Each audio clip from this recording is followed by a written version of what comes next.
Don't worry about it. I get plenty of time to talk. It's my executive time. No, I didn't even give a shit about the speech. Just want to know that Frankie girl didn't win for Smilf. She was the only one who was above a 7 in the whole crew. The Majority Report with Sam Seder. The destiny of America is always safer in the hands of the people than in the conference rooms of any elite. Sam Seder. They are unanimous in their hate for me, and I welcome their hatred. We must guard against the acquisition of unwarranted influence, whether sought or unsought, by the military-industrial complex. The Majority Report with Sam Seder. Ever get the feeling you've been cheated?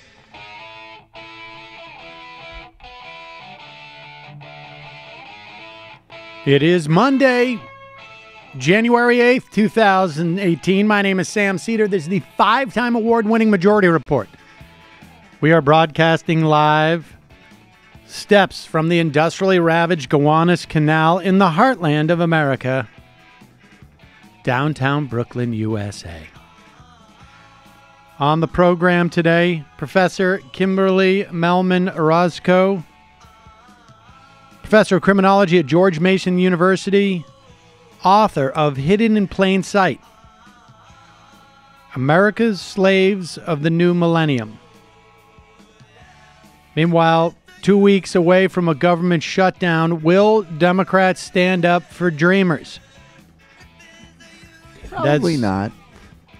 And as Trump implodes, executive time blossoms.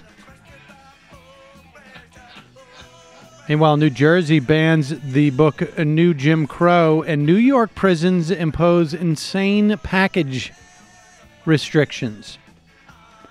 And as schools and water and power problems continue in Puerto Rico, the Koch brothers spend wads of cash to blunt Puerto Rican votes in Florida. SEC investigating Kushner's family over visas. Steve Bannon seems to have blown it big time, bigly. Trump administration booting 200,000 El Salvadorans out of the country after over a decade of living in this country. And the Trump administration really wants to hide Election Integrity Commission documents from a former Election Integrity Committee member. Wonder why. All this and more on today's program, ladies and gentlemen. Yes, welcome. It is another Monday, and we're still here. No major nuclear confrontation over the weekend. That was good. Lots of just insanity as we warm up to having Congress return, and we'll see if they are able to inflict more damage on this country as we go forward. Just an update on, I don't know, I'm just going to do these as they come through, and we see one or two of these stories. After, in the wake of the Republican tax scam, people are starting to dig into what the new Paul Ryan's postcard is going to look like. And it basically, there's a lot of addendums apparently to the postcard. There's a full-on worksheet that you reference. It's like one of those things like, here, it's all on a postcard. And then at the bottom, it says in fine print, if you need another sheet of paper, that type of thing. But more important than the lies that they told about how they were going to simplify the tax code. This story about Pfizer, I think, is telling. They've announced $10 billion. Is that right? $10 billion worth of stock buybacks, which, of course, is going to enhance the value of the stocks owned by shareholders. But more importantly, for the CEO, who undoubtedly is a major stock as a major shareholder and board of directors. And with all this windfall, they're raising their dividends to 34 cents per share, which is a 6% bump. In other words, all of those monies that were going into supposedly going to create all these new jobs, they knew it beforehand, but now we're starting to see what is going into this money, those tax cuts for corporations. Because, it's one thing. It was obviously, you've got these massive tax cuts for wealthy people, which is going to increase on the personal taxes, going to increase wealth inequality. But these corporate tax cuts are essentially the same thing because they're being passed directly to shareholders.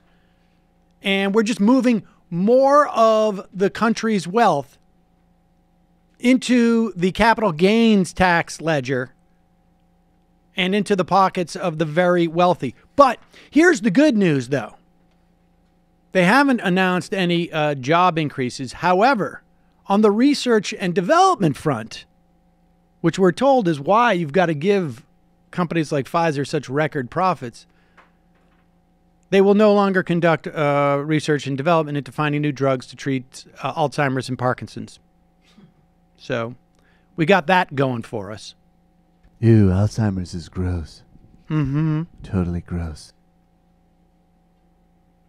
There you go. So that's just every now and then a little anecdote about how this is going for us in the post-tax scam world. Ladies and gentlemen, as you know, I am a consumer of Blue Apron and have been since before they became a patron of this show, or not a patron, but a sponsor. And I don't know, it's possible we have someone from Blue Apron that listens to the show. I'm not sure. That's possible. And this is going to go, literally, Nikki said to me the other day, I think I'm going to try this Whole30 thing. And I'm like, I have no idea what that is. And it turns out like no sugar, which I think is a good thing. And then there was a lot of other stuff that was sort of tricky. No bread, but other stuff. And I was like, that sounds like we would have to go. Stuff. No, but it's one of those things where you have to go and you have to get very specific foods to shop for. And I was like, I'm not involved in that. However, Blue Apron just told us today, for 8 weeks, ending on February 26th, Blue Apron is teaming up with Whole30 to bring you delicious recipes. It's a diet. It sounds like a fairly healthy diet as far as these things go. Their menu will feature 2 Whole30 approved recipes each week, like Mexican spice barramundi. That's a good fish. I've had it from them before, with avocado. Togarashi chicken lettuce cups with avocado. I don't know what that means. Kale and sweet potato salad. Delicious. Kickstart your new year with Blue Apron and Whole30. This is not Whole30 approved, but we had the other night fried pollock sandwich. It was delicious. I did not have any of the bread. Mila and Nikki did. Saul ate it. He loved it. I mean, he's a big fish sticks guy anyways. But we made it home. It was super easy, and it was delicious. Convenience and variety. That's what Blue Apron delivers. It fresh, pre-proportioned ingredients, step-by-step recipes right to your door that can be cooked under 45 minutes. Also had a chicken with noodles dish that was pretty amazing last week. The menu changes every week based on... That's the only thing I can remember now. Like what Blue Apron meal I had a week ago. Everything else sort of goes out the door. Flexibility. Blue Apron offers 12 new recipes each week. Customers can pick 2, 3, or 4 recipes based on what fits their schedule. You don't need to get... You can choose. I'll take it on... I'll get it on Wednesday. We'll have it with Wednesday and Thursday, whatever it is. It's high quality. Blue Apron sends only high quality ingredients, meat with no added hormones. Blue Apron is treating Majority Report listeners right now to their first 3 meals, a $30 value, with your first order if you visit blueapron.com/majority. Check out this week's menu. Get your $30 off with free shipping at blueapron.com/majority. /majority, Blue Apron, a better way to cook. That's the other thing. It takes about 45 minutes. All the ingredients are there. You can involve the kids. I mean, you've heard all this from me before, but it's still eat it. It's delicious. Oh, okay. Yeah, this is the big clip that people are talking about. And as things get more and more weird coming out of the, and that's really the only word for it now, right? It's just like weird. It's weird, Mike. And horrible. Yeah, I Horrible would and say weird. Grotesque would be my word. Steve Bannon seems to be in a very bad place. And one of his guys on the inside. A new bad place. A new bad place. I'm saying within Steve Bannon's perspective. Right. Bad for him. Right. From his perspective, he's in a bad place. Jew. For all of us, he's actually in the best place he's been in probably in a long time. Right. So you remember his one of the last vestiges of the lunatic fringe, as opposed to just the morally decrepit, in the White House, is Stephen Miller. And he apparently is the last one who's going out there now, totally debasing himself to maintain his himself in good graces. I have to quibble a little bit there, too. I don't think it's possible for him to debase himself. That's true. But anyway, sorry. That's true. Here he is trying to justify the tweets that came out of the White House this weekend, which included what, like, I'm a genius, I'm totally a very stable. stable genius, and I'm like a very smart person, which I resent because I say that every day myself. And here's Could you imagine Stephen Miller. actually typing that out? Like, you can accidentally say any number. I of should things, tell people but you look at it on your screen and you're like very smart. There it is. I feel like I got to remind people I'm totally stable. And here's Stephen Miller coming in to remind Jake Tapper that he's also totally stable. And he said, quote, actually, throughout my life, my two greatest assets have been mental stability and being, like, really smart. Crooked Hillary Clinton also played these cards very hard and, as everyone knows, went down in flames. I went from very successful businessman to top TV star to president of the United States on my first try. I think that would qualify as not smart, but genius, and a very stable genius at that. Do you think tweets like that help or hurt the cause that the president is stable and up for the job? Not only do I think they help it, but I think in the toxic environment that you've created here in CNN and cable news, which is a real crisis of legitimacy for your network, and we saw it, of course, with the extremely fake news you reported about the Don Jr. and WikiLeaks story. There was a huge embarrassment for your network. Stephen. Just like the huge embarrassment you had when you got the Comey testimony wrong. Stephen, I'm trying to get to the issue of the president's fitness, which a lot of people are questioning. I'm getting to the issue of your fitness, but the president's tweets absolutely reaffirmed the plain spoken. At this point, he really does. It will put the lotion in the tweet. It will put the lotion in the tweet. Truth. A self-made billionaire revolutionized reality TV and tapped. Pause it. Hold on. Wait a second. Let's just sit and marinate in that for a moment. He revolutionized reality TV, ladies and gentlemen. Oh, my God. That little freak is nailing it. And I did it as talent. That never happens. Like the last time reality TV was revolutionized, it was a producer. Usually it's a producer. It was a producer. I mean, I obviously had a producer credit, but I mean, I just did it as talent before it's talent. Revolutionized reality TV and tapped into something magical that's happening in the hearts of this country. The people that you don't... The president has approval rating in the 30s. I don't know what magical you're talking about. The people that you don't connect with and understand, the people whose manufacturing jobs have left, who've been besieged by high-crime communities, and who've been affected by a policy of uncontrolled immigration, those voices, those experiences don't get covered on this network. That's why, to prove the point, I was booked to talk about the very issues I'm just describing, and you're not even asking about it because they're not interesting facts to you. That's not true. I have plenty of questions on immigration. You've attempted to filibuster by talking about your flights with the president. I want to ask you a question because don't be condescending, Jake. Stephen, Jake, the president and the White House. The reason why I want to talk about the president and the White House. The reason why I want to talk about the president's experiences, what I've seen with him traveling to meet dozens of foreign leaders, with his incredible work. Okay, you're not answering the questions. No, I understand. You have 24 hours a day of anti-Trump material, and you're not going to give 3 minutes for the American people to hear the real experience of Donald Trump. There's one viewer that you care about right now, and you're being obsequious. You're being a factotum in order to please him, okay? No. And I think I've wasted enough of my viewers' time. Thank you, Stephen. As Republicans, lawmakers call for Attorney General Jeff Sessions to resign. In a major reversal, Democrats are now coming to his defense. What changed? We'll ask the top Democrats. What does factotum mean? Wow. Factotum. Tapper is so bitchy. That was good. I love that bitch face. That was and I'm sorry. I'm gonna have to leave early again. I'm sick.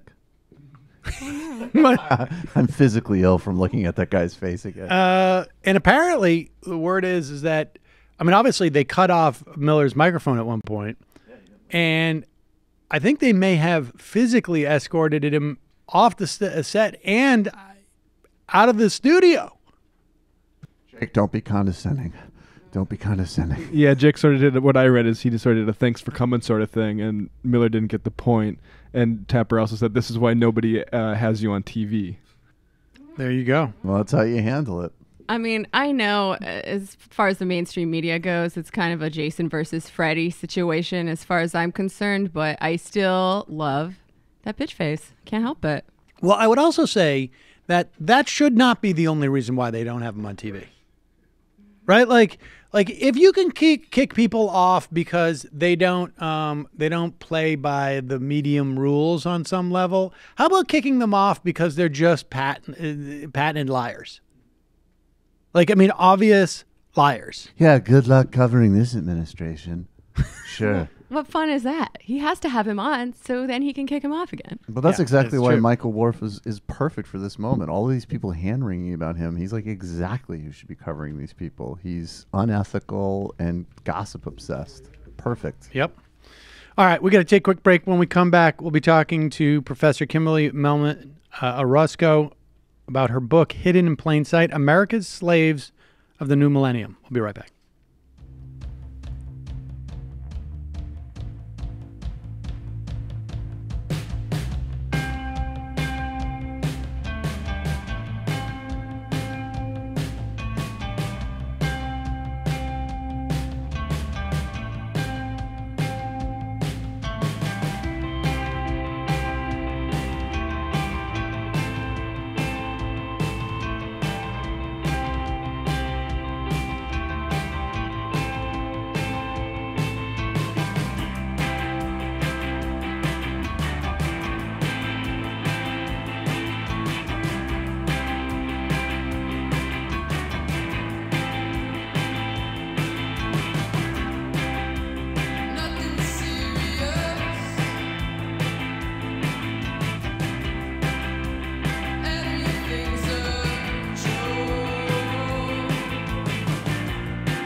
We are back. Sam Seder on the Majority Report on the phone.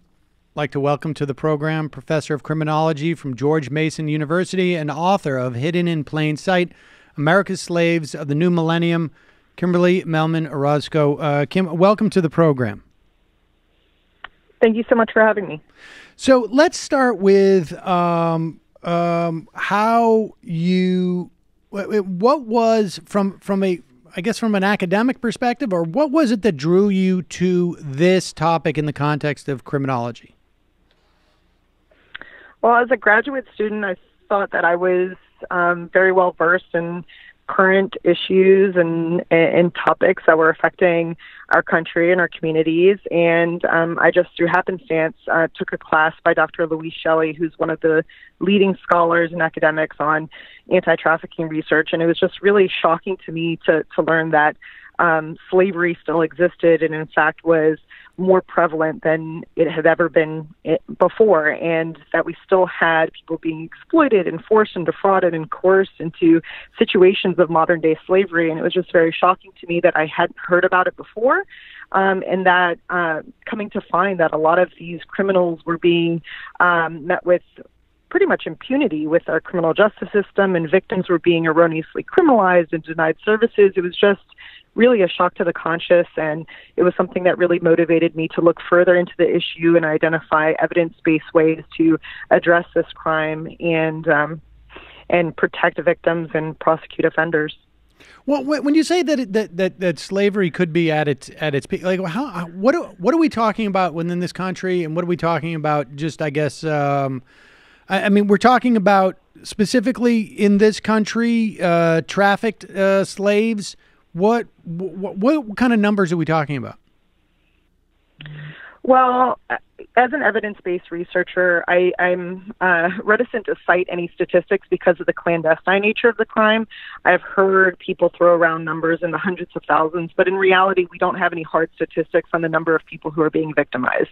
Now, with that being said, in my book, each chapter talks about the different forms of human trafficking that we see in the United States and the products that we see used by Americans that are produced through slave labor. So, for example, you have domestic sex trafficking, domestic servitude, human trafficking and slavery within the agricultural industry.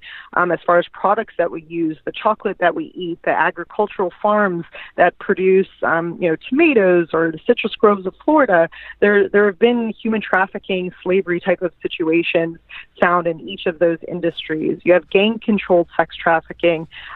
Various forms of labor trafficking can include door-to-door salespeople, which was something that was shocking to me. But people are being exploited. They are being enslaved in the sense that they are not being paid for their work, or they're being paid well under what we would expect them to. They do face physical abuse, sexual abuse, and I think it's more clandestine than it was before. It's a little bit more hidden, and it's just manifested in different ways, but it still exists, and it is more prevalent than it has ever been. Okay, so you spent a lot of time talking to both people who are basically trafficked, enslaved in many respects, both in the traffickers and in the consumers that end up, I guess, exploiting these exploited people. Let's start with those that you spoke to who are trafficked. Like, give us a sense of. I mean, is there a specific geographic location that people who are trafficked are coming from? Demographic, gender. What is there any through lines here, or just give us a sense of some that you spoke to that are indicative of this instance? Well, at least in my research, I find that persons who are trafficked can come from all walks of life. However, there are certain populations who are at high risk. So, for example, marginalized individuals, victims of abuse as children, persons who are of the lower socioeconomic demographic, they can be at high risk. But human traffickers, the way that they target people is basically just looking for a void in somebody's life. And so the way that I set it up in my book is looking at Maslow's hierarchy of needs. So at the very base level, we all are searching to meet our basic physiological needs. So food, shelter, water, so on and so forth. So, for example, a child who might be housing insecure or food insecure, or might be a runaway or homeless, they could be at risk for a trafficker pulling them into an exploited situation by making the false promise to fulfill those basic fundamental needs. At the higher levels, we have we search for safety and love and belonging and esteem, self-esteem. And so a human trafficker might look at somebody who might come from a higher socioeconomic background, who might have low self-esteem or not have that sense of love and belonging, and he might make the false promise to fulfill those basic needs. Or self-actualization, making false promises to, provide them economic opportunities to fulfill their dreams, whether they want to be an actress or a singer or a model, whatever the case may be. They're pretty much just creating a false narrative to put them in an exploited situation. So, for example, a migrant coming from one country to another, giving them an economic opportunity, but once they arrive, those economic opportunities that were promised are no longer available, and they're in an enslaved type of situation, working off of visa debt, so on and so forth. So pretty much, the population that I've interviewed, they have traversed different backgrounds, different demographics. Everybody's at risk, but I think there are certain populations that are definitely at higher risk than others. All right. Well, so give me, just a specific example, case studies, because I'm curious. I think most people, when they think of people who are being enslaved or trafficked, either perceive someone who is here without documentation, or someone who is here with documentation that is controlled by an employer, right? And you write about this as well. What about? And I want to hear a case study or two of each of those, if there are any that stand out for you.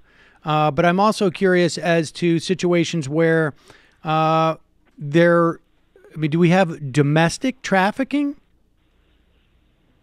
Absolutely. We definitely have persons who are trafficked, who are American citizens, and that are trafficked within our own borders. And to give you a concrete example or an anecdote of that type of trafficking, I live in Northern Virginia, and one of the victims who I rescued, I witnessed her being victimized, being beaten at 1:30 in the afternoon on a Friday in front of Springfield Mall in Virginia. And so I write about this in a chapter of my book.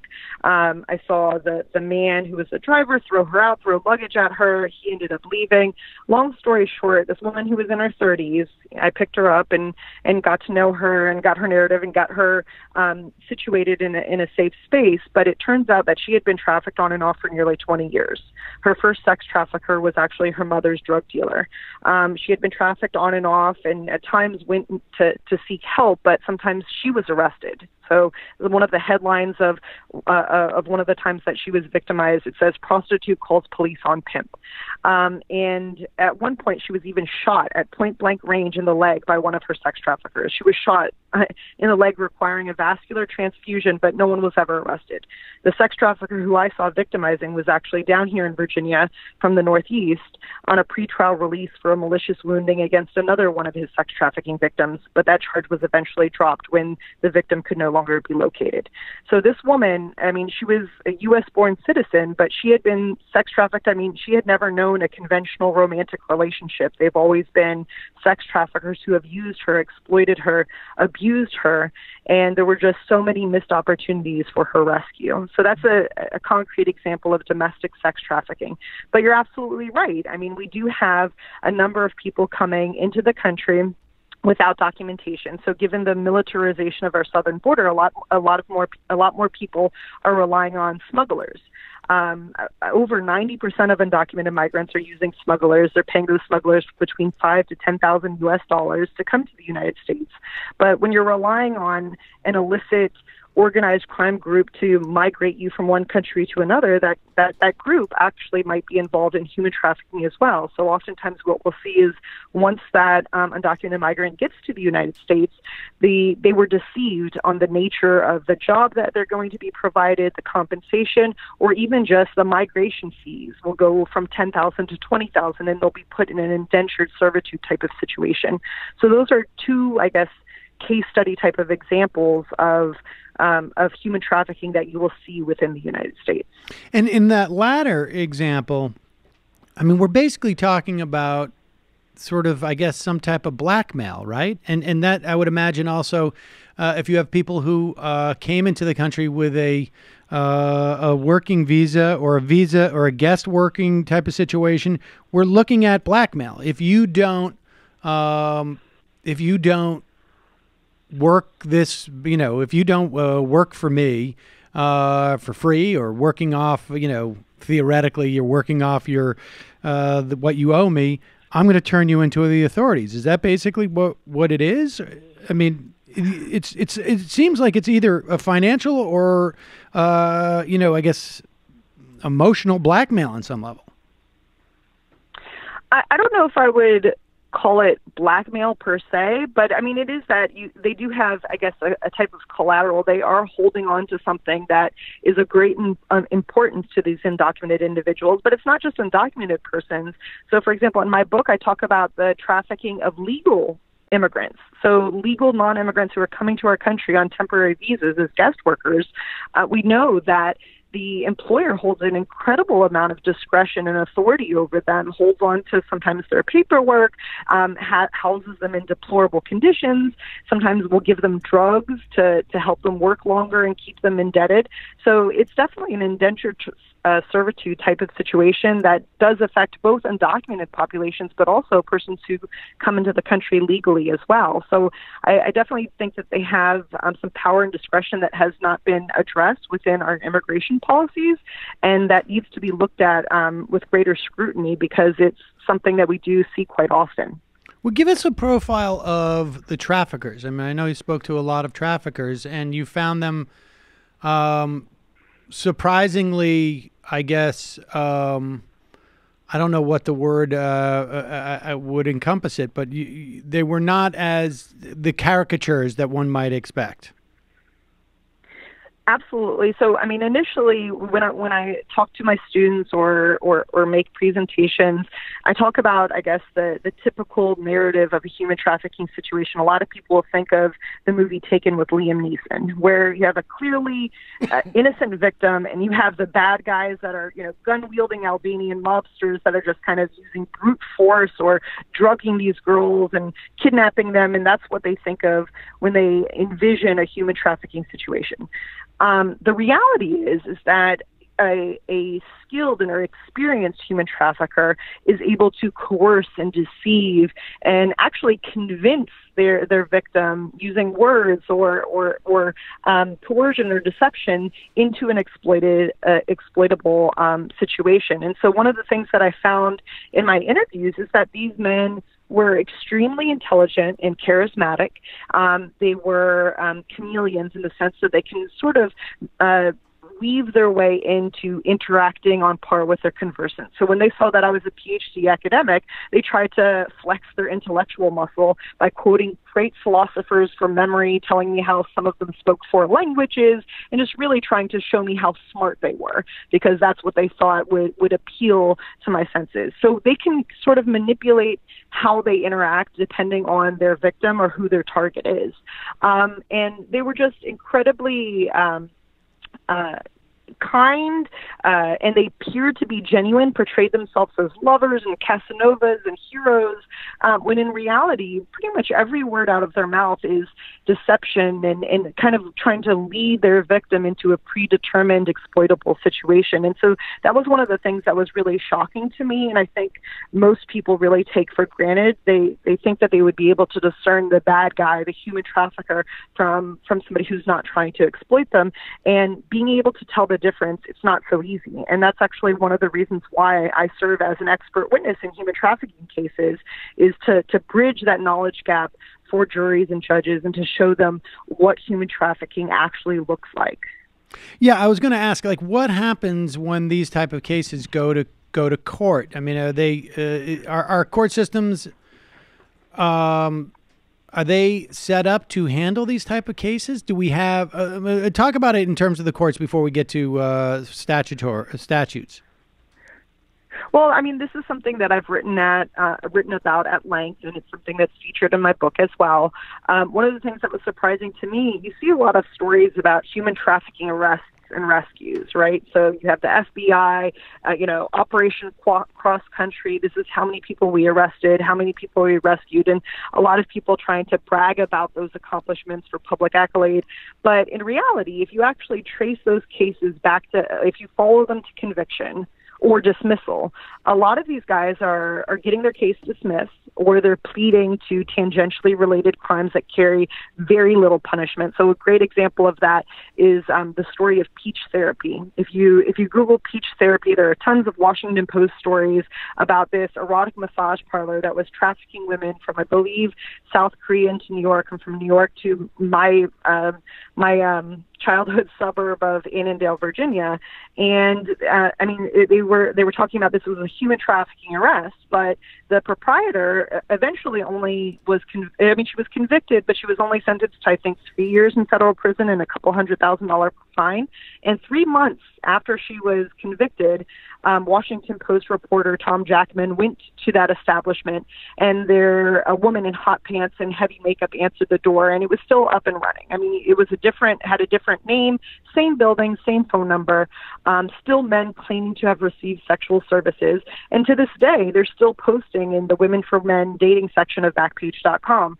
So, behind the headlines, if you're looking at how these cases pan out in the courtroom, you see a lot of plea bargains with slap on the hand type of sentences.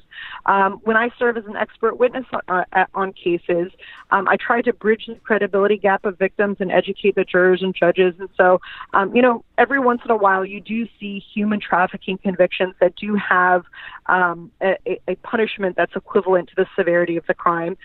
For example, Carlos Curtis sex trafficked a 12-year-old girl from New York to D.C., and he was the first person sentenced to life in prison for sex trafficking a minor. So you do see that every once in a while, but that's the exception, not the norm. And before we get into sort of statutory stuff and what you think will and will not work, but you also interviewed consumers of, I guess, it's mostly, I guess many of us are consumers of this slave product, but the most obvious are ones who are going as sex consumers. Give us a sense of like what the different profiles of consumers of slave labor essentially look like. You hit the nail on the head there in the sense that one of the things I talk about, or I'll say, is that we all of us in the United States have used, consumed, touched a product of slavery in our lives. But with regards to the commercial sex industry, I've done a lot of interviews with commercial sex consumers. Most of them don't think that they're purchasing services from sex trafficked victims, but I've also determined that they really have a difficult time discerning a consenting sex worker from somebody who's sex trafficked, as do most people. But with that being said, the demographic, at least in the D.C. metropolitan area, these guys are professionals. They are well-educated. I've interviewed a former journalist, a JD, somebody who's currently a PhD economics professor. He began purchasing commercial sex services after his wife contracted cancer and lost her sex drive. They are normal people that have regular professions, or even and are rather educated, which was shocking to me. They're not just kind of, some seedy guy that's hanging out in the back alley. Most of them are professionals, they're family men, and they're kind of what's fueling the demand for the commercial sex industry. Well, what is the reaction of someone like that who, or I should say, let me start it this way. How do they not know? How do they react if they find out that they're going to, I guess, a brothel or going on Backpage.com and ordering a prostitute? What happens when they become aware of the fact that, they're dealing with slaves? Well, a lot of the guys actually, they would, at least what they say is that they would not purchase sex services if they knew this that somebody was a victim. And they've talked about instances where they've suspected that somebody was a victim, and they didn't report it to the police, obviously, because of their self-interest. They didn't want to be criminalized, but they did not return. They did not go back to that place. And some claim to have tried to pay or purchase the freedom of these sex trafficked women. Now, whether that's true or not, I can't tell, just because of the lack of information and the clandestine nature of the crime. However, I do believe a lot of them would not knowingly purchase commercial sex services from somebody who's sex trafficked. With that being said, they really do turn a blind eye to a lot of risk factors. For example, sex tourists from the United States will travel overseas, and a lot of them, especially in Asian countries, have noted and commented on how a lot of the women have scars or burn marks on them, and they just kind of assume, oh, maybe it's a violent boyfriend, or, you know, something else is going on. They don't consider that they're being sex trafficked or held against their will, because during the act and before and after the act, this woman's putting on, you know, a show. She's putting on a happy face. She's not asking for help. And that's one of the things we see in the courtroom as well. You know, you encountered other people. Why didn't you call the police? Why didn't you run away? He wasn't in the room with you at all times. They don't understand that it's mostly mental manipulation, coercion, deception, and there's more of a virtual tether than a physical chain binding these women to their abuser. So I think it really depends on the man, the situation, but I do know a lot of them have discontinued purchasing commercial sex services from a particular agency or person based off of suspicions of trafficking. I mean, based upon your experience as an expert witness, how do courts react to that concept that you can be psychologically trapped versus, you know, that dynamic of, like, you could have said something to somebody and you could have, you know, escaped there. I mean, I asked just because, like, we have, you know, just the first thing that pops in my head is how many cops we see who shoot either a perpetrator or just someone they've rolled up on based upon what was in the cop's brain as to whether or not this person posed a risk. And there's sort of just it's just taken for granted that, well, if they feel there was a risk, then there was a risk. I wonder if there's a similar dynamic or not with the victims of sex trafficking and trafficking broadly speaking. Absolutely. I mean, in my experience, I've gone down to what's called the track in Washington, D.C., and the track is essentially a few block area on the street where women are being sold for sex. And they're being sold in D.C. between the hours of 4 and 6 a.m. And I've gone down there to conduct systematic social observations. And I've seen these women, you know, walking the block, literally wearing thongs or G-strings and bikini tops and high heels, and it's really kind of unquestionable what they're out there doing. I've seen the men coming by and picking them up in a variety of mid-grade to luxury vehicles, and I've also seen the police come by, and the police generally just will shine a light on them and tell them to get off the street, and as soon as they turn the corner, the women are back out. I've actually stopped and spoken to a DC police officer and asked him, you know, do you consider that some of these women might be sex trafficked? Because I, for one, noticed that in addition to the women out there, there were men watching their every move for a lot of them. There were men in very nice cars, nice clothes, that were presumably their domestic sex trafficker, their pimp, watching their every move and really controlling what they did. And the police officer, at least that I spoke to, he did not consider that they were not there consensually. He thought that that's what they wanted to do and that they were there on their own free will, and said, you know, well, sex trafficking is handled by ICE. That's not what we work with.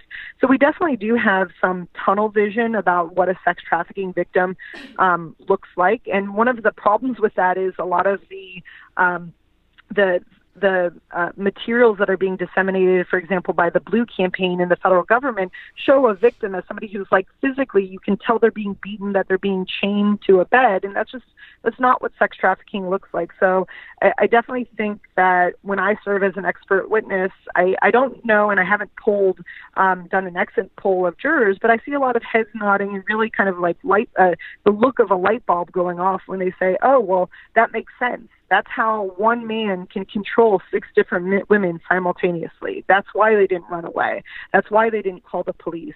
That's why for years they seemed, from the outside looking in, seemed to be complacent to their own exploitation, because they had developed a trauma bond, and they were being psychologically manipulated and coerced and deceived into that situation. So when they're educated, I think, and become aware of this phenomenon, I think it makes sense, but I think there's a long way to go to really train law enforcement on what this crime looks like, and also how they can have a successful intervention when they suspect that that's what's going on. Okay, so beyond that, what from a statutory level is happening that is unhelpful, and what could be helpful?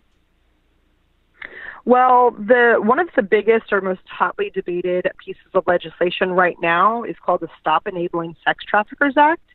And basically what this piece of legislation proposes to do is they want to be able to go after websites where commercial sex is sold, namely Backpage.com. Backpage.com has been vilified for about 10 years, pretty much since Craigslist shut down their erotic and adult sections on their website. But both of them are classified advertisement websites, and they're planning on being able to open up the current policies to allow for civil litigation and prosecution of websites where these commercial sex advertisements are hosted. Now, most anti-trafficking advocates and victims and survivors and police, outward facing, they're going to tell you that this is a great piece of legislation and that's going to help reduce sex trafficking, specifically child sex trafficking. So there's a lot of symbolism behind it and not a lot of legislative opposition. I'm coming from an evidence-based perspective, and I'm telling you right now that legislation will have absolutely no effect on the prevalence of sex trafficking. In fact, what it will do, and there is evidence to suggest, it's going to displace those commercial sex advertisements and push them further underground.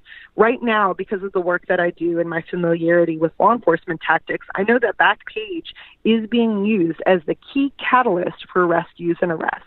So the National Center for Missing and Exploited Children, they'll cite you. They'll say 73% of our child sex trafficking cases come from Backpage.com. Wow. And they use that to try to draw a causal link or a correlation between the two. But but as a researcher, I feel very strongly that that's an ecological fallacy. The reason why that statistic is so high is because Backpage is an open access website. Everybody knows about it. Law enforcement and victim service providers actively troll those websites and patrol them and look for potential cases of exploitation that are reported to the police. And the police set up fake advertisements there, and it's really it's being used as a tool for law enforcement. What I do know is that I have seen barely any articles about Humaniplex.com or AlwaysOnTheHunt.com or Eros.com or the eroticreview.com, or any of the many other websites that are also used for the sale of commercial sex services.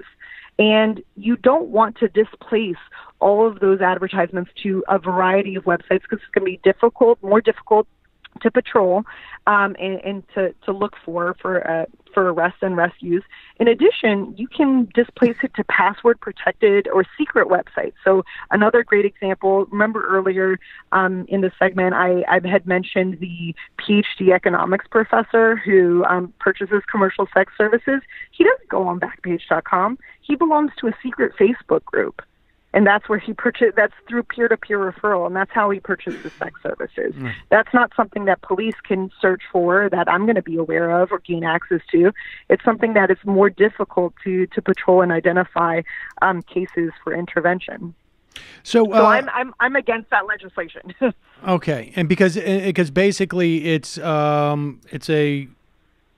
sort of show horse type of legislation, and it's even worse than that in some ways, because it inhibits any access, any sort of, I guess, I don't want to say transparency, but it's the least opaque of all the ways in which you track down victims of trafficking.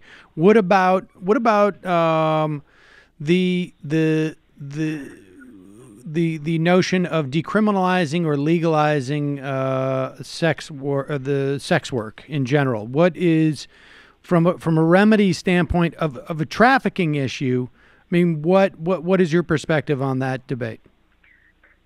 Well, first, it's very important to differentiate legalization from decriminalization. Legalization would essentially, make the act permissible, regulated, and legally allowed.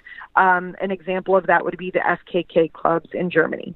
I am not in support of legalization because it creates what I consider and what research has actually supported a protective veneer.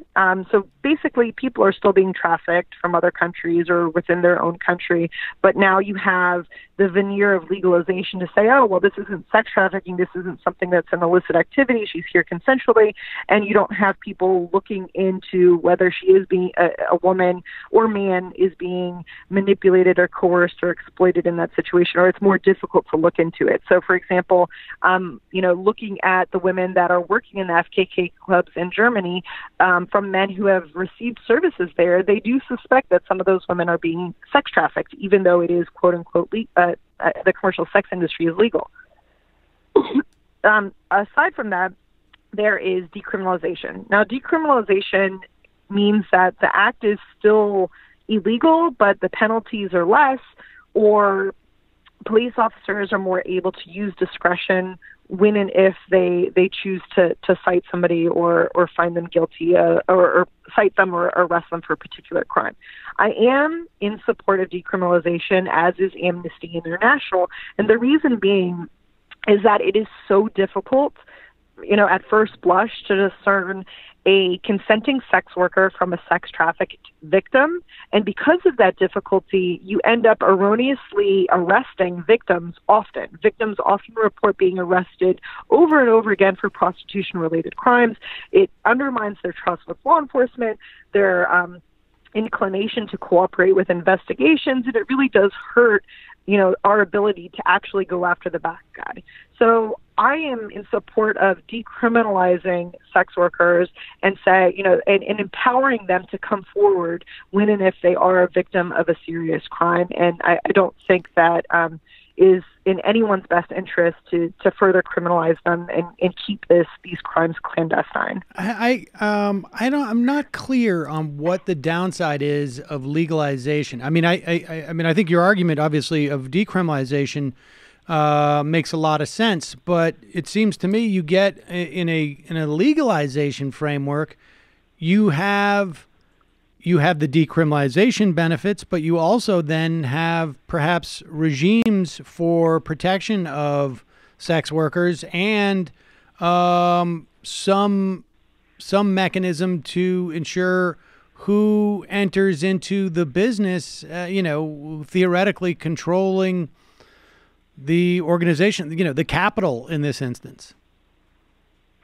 Well, I mean, I think logically we would assume as much. So that's what's called a replacement effect, right? So the idea is that if you legalize the commercial sex industry, the legal aspect of the industry is going to replace the illicit sex trafficking and whatnot. What research has shown in places that do legalize the commercial sex industry, they see an expansion effect in the sense that sex trafficking industries end up expanding and increasing in those areas because it undermines law enforcement ability to investigate those types of crimes. And one of the things that complicates it is the fact that victims, so again, in a legalized situation, you would assume, okay, well, as soon as a legal sex worker's rights are abridged, she's going to go to law enforcement. That's not what happens. And what actually happens is it's usually law enforcement or victim service providers investigating and really kind of providing trauma-informed care before that person is willing to cooperate with law enforcement and actually come out against their victimizer. And so I would be in support of that position or that approach, but the research has shown that sex trafficking actually increases in places where commercial sex is legalized, and that's why I can't support it in good conscience. Huh. I mean, is that a function of prices go up, and so it creates a sort of a black market? Or are you saying that enforcement goes down because resources are not devoted to that sector, if you will? Or is it both of those things? I think it could be a little bit of both. I think that there is more research that's needed. We know more of the what. We know that impact and that effect. We don't necessarily know the why at present. So I think that there's more research needed in that area, but I think it could be both of those things. People are sort of comparing the Swedish model of decriminalization with the New Zealand model. Are you familiar with that dynamic? I'm curious your perspective on it, if you are. I'm not well versed in the dynamic, but I do know that it has to do with legalization versus decriminalization, and also whether you're decriminalizing only for the sex workers or for the sex workers as well as the consumers. I am of the opinion that we can expand decriminalization to commercial sex consumers, especially if they're reporting instances of suspected sex trafficking. So as I had mentioned, there are a number of commercial sex consumers who would not in good conscience purchase commercial sex services from somebody who was trafficked. And they actually have remarked on instances where they wish they could have gone to the police, but, for their own fear or self-preservation, they did not do that. I think if we decriminalized it in the sense of saying, okay, if you are aware of a sex worker who is being victimized or being trafficked, and you come forward with that information to the authorities or to the police, we are not going to criminalize you. We are not going to arrest you as long as you're reporting a crime. Broadly speaking, are we making any progress on this? I mean, has there been any progress? I mean, it seems like the problem of it has increased through the years, which I would imagine. I mean, and I'm not sure what that's a function of, but have we made any progress in this regard? Well, I mean, it depends on how you measure progress. I think people's awareness of the concept of human trafficking has increased. However, if you're looking at the goals outlined by our federal legislation, the Trafficking Victims Protection Act, which is to prevent new crimes, prosecute offenders, protect victims, and develop partnerships between private and federal and state level governments and entities to combat trafficking, I think that we have a very long way to go. And in fact, I don't think there's a lot of research being done to evaluate the efficacy of our efforts. We don't even have a baseline to measure how prevalent this criminal phenomenon is, much less whether it's decreasing. And so I think that there needs to be more research and really looking at where we're spending our money. I think there's a lot of duplication of efforts that could be reallocated. So, for example, I mean, we have the federal trafficking hotline, state hotlines, local hotlines, and I mean, also 911 and the National Center for Missing and Exploited Children's hotline, and so many people, being funded to provide hotlines, but they're really a duplication of efforts that really don't do very much. I think that money could be reallocated elsewhere. And a really key area that's in need of funding is the provision of services post-rescue. We know that after a victim is quote-unquote rescued, there's often a lack of residential placement, trauma-informed therapy, and other forms of care, vocational training. So after they're rescued, there really isn't much for them, and they find themselves re-victimized or re-criminalized by and large. Professor Kimberly Mehlman-Orozco, the book is Hidden in Plain Sight, America's Slaves of the New Millennium. Thanks so much for your time today. I really appreciate it. Thank you so much. Thank you for having me. All right, folks, we're going to take a quick break, head into the fun half of the program. One thing you can do, just by coincidence, as this is the time of the program where I say this, fair trade goods are one way of nearly ensuring that at least your product is not being brought to you by slave trade or slaves, and we offer a deal on justcoffee.coop, fair trade coffee to your chocolate. Coupon code majority, get 10% off. Fair trade all the way through, folks. All right, we're going to take a break, head into the fun half. A reminder, you can become a member of this program and support its daily free show by going to jointhemajorityreport.com. You can also, if you want to just do a one-off donation, you can do that there as well. Tomorrow on the program, we will have Jane McAlevey will be on. Former union organizer, now just organizer. I think probably. I don't know how she would define herself in that regard. And on Wednesday, I believe Matt Taibbi is going to come and talk about his Eric Garner book. So if you want to support this program, join themajorityreport.com. Also, tomorrow night, TMBS, the Michael Brooks Show, will be on. I'll tell you tomorrow who's going to be on that. 646-257-3920. Oh, hey, folks, a lot of people, I realize, don't know that we have a free app. It is, right now, the only way to IM the show. It is also the best way to listen to the show live, because you can listen to it in your car live or whatnot. You can also listen to the podcast. You can listen to both the member feed or the free feed. If you're a member, you just log in. It gives you access. A little menu will pop up and say, do you want the archives? It's not loading every show onto your phone. It's just loading every link onto your phone, and you can search it. It's one of the best ways to search through our archives is to do it on the app. So go to majorityapp.com and get the free iPhone or Android app. Why wouldn't you do that? And soon we're going to have notification features are going to return, and you'll be able to opt out if you don't want to hear from us. We don't get crazy about it just because who's got the time to send messages? It's a good app, dude. And we're going to be doing an update soon. Kyle is going to put all the new graphic stuff. We're going to get new graphics and shot. I don't know why that guy showed up for that. Well, we'll see. All right, we'll see you in the fun half.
why don't we combine the two? Or are they different?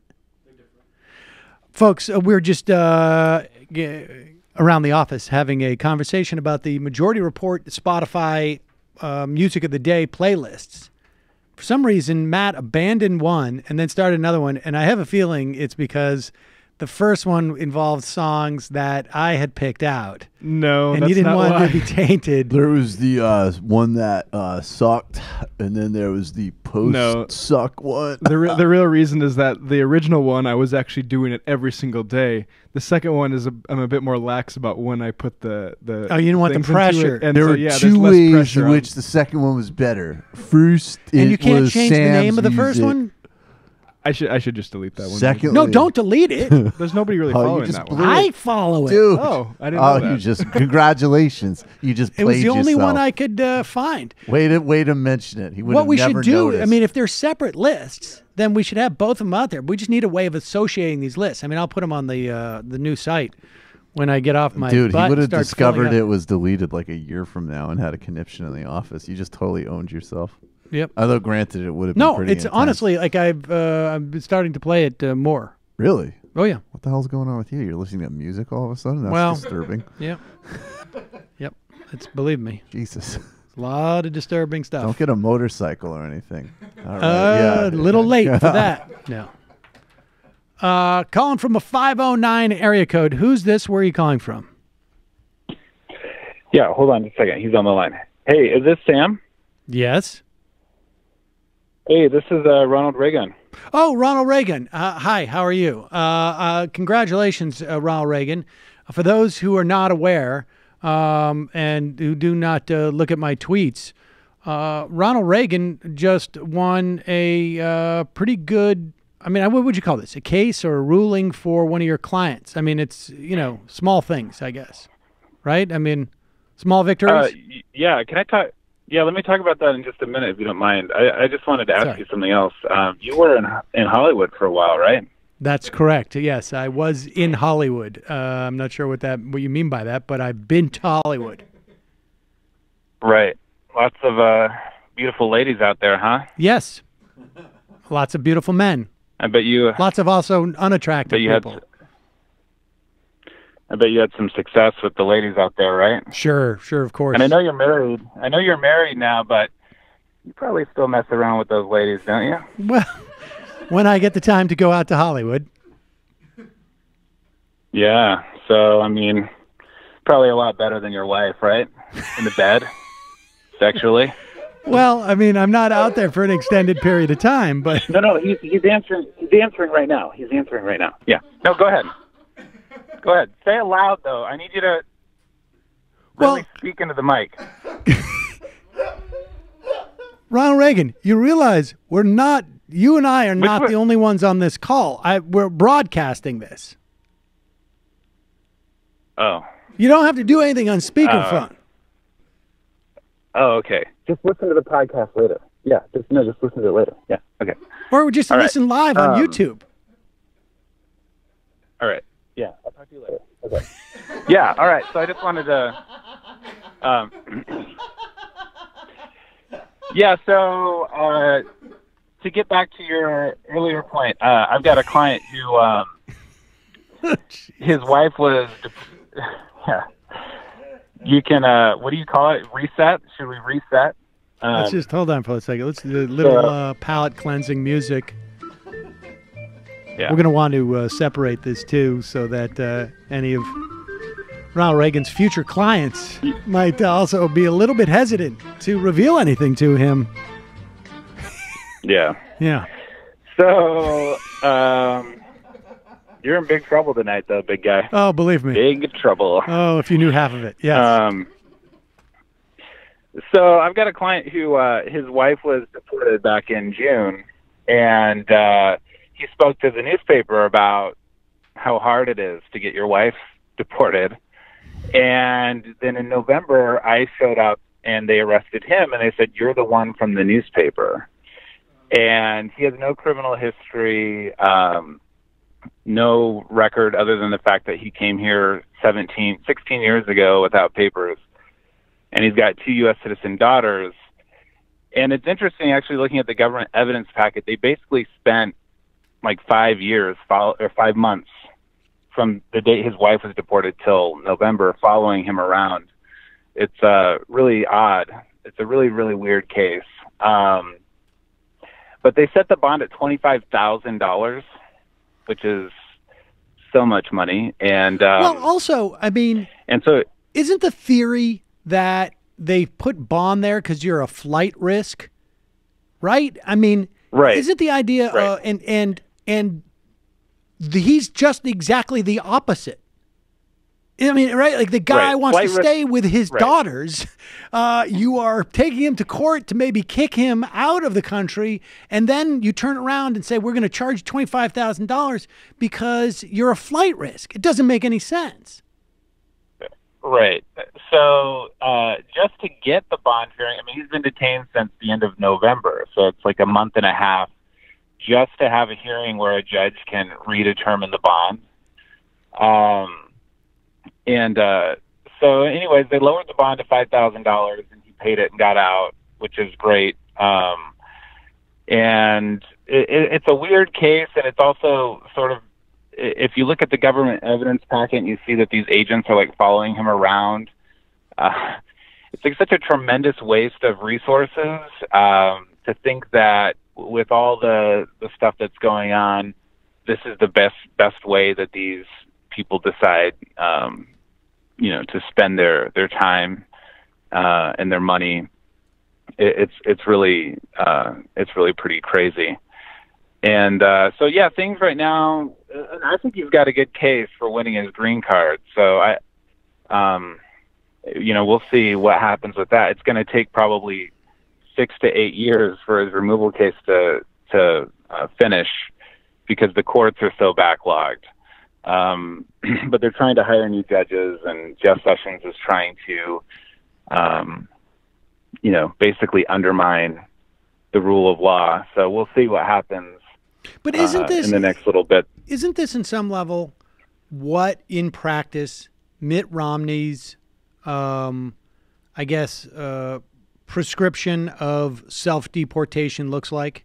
Like, we're going to spend money not just on what would be, I guess, vanilla immigration enforcement, but we're going to severely and publicly punish people regardless of their sort of legal status, so that we send a message that no one in the community, regardless of your legal status, are safe. And we're going to create as much paranoia and fear as possible in certain communities as a way of basically keeping people from coming into this country or staying in this country. Yeah, not just that, but like if we do arrest you, it's going to take a month and a half to have a judge decide if we need to keep you locked up or not. And we've had people with really, really good removal defense who, after 2 or 3 weeks in these detention centers, which are terrible, they say, forget it. Like, I'd rather be deported tomorrow than, stay in here for another 3 or 4 months fighting a case that we know we can win. And so that's definitely part of it. I actually think, in a way, Mitt Romney somehow gets credit for being, I guess he's like less insane than Trump, but the self-deportation thing in a way is more cruel than putting everybody in removal proceedings and giving them the opportunity to like fight to stay, because there are removal defenses that you can present before a judge if you're placed in removal proceedings.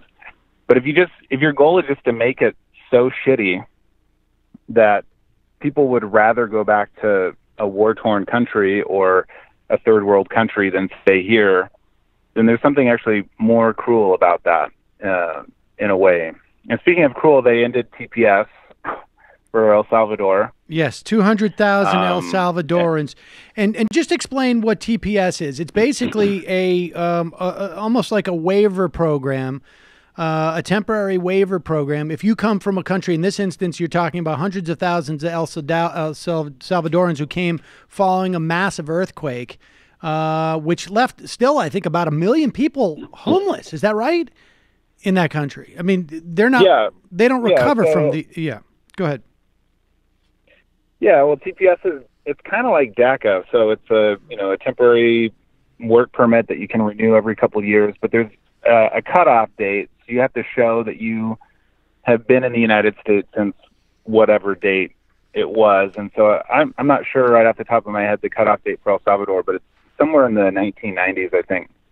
So these are not just people who showed up like a couple of years ago or 6 months ago who now have to go back.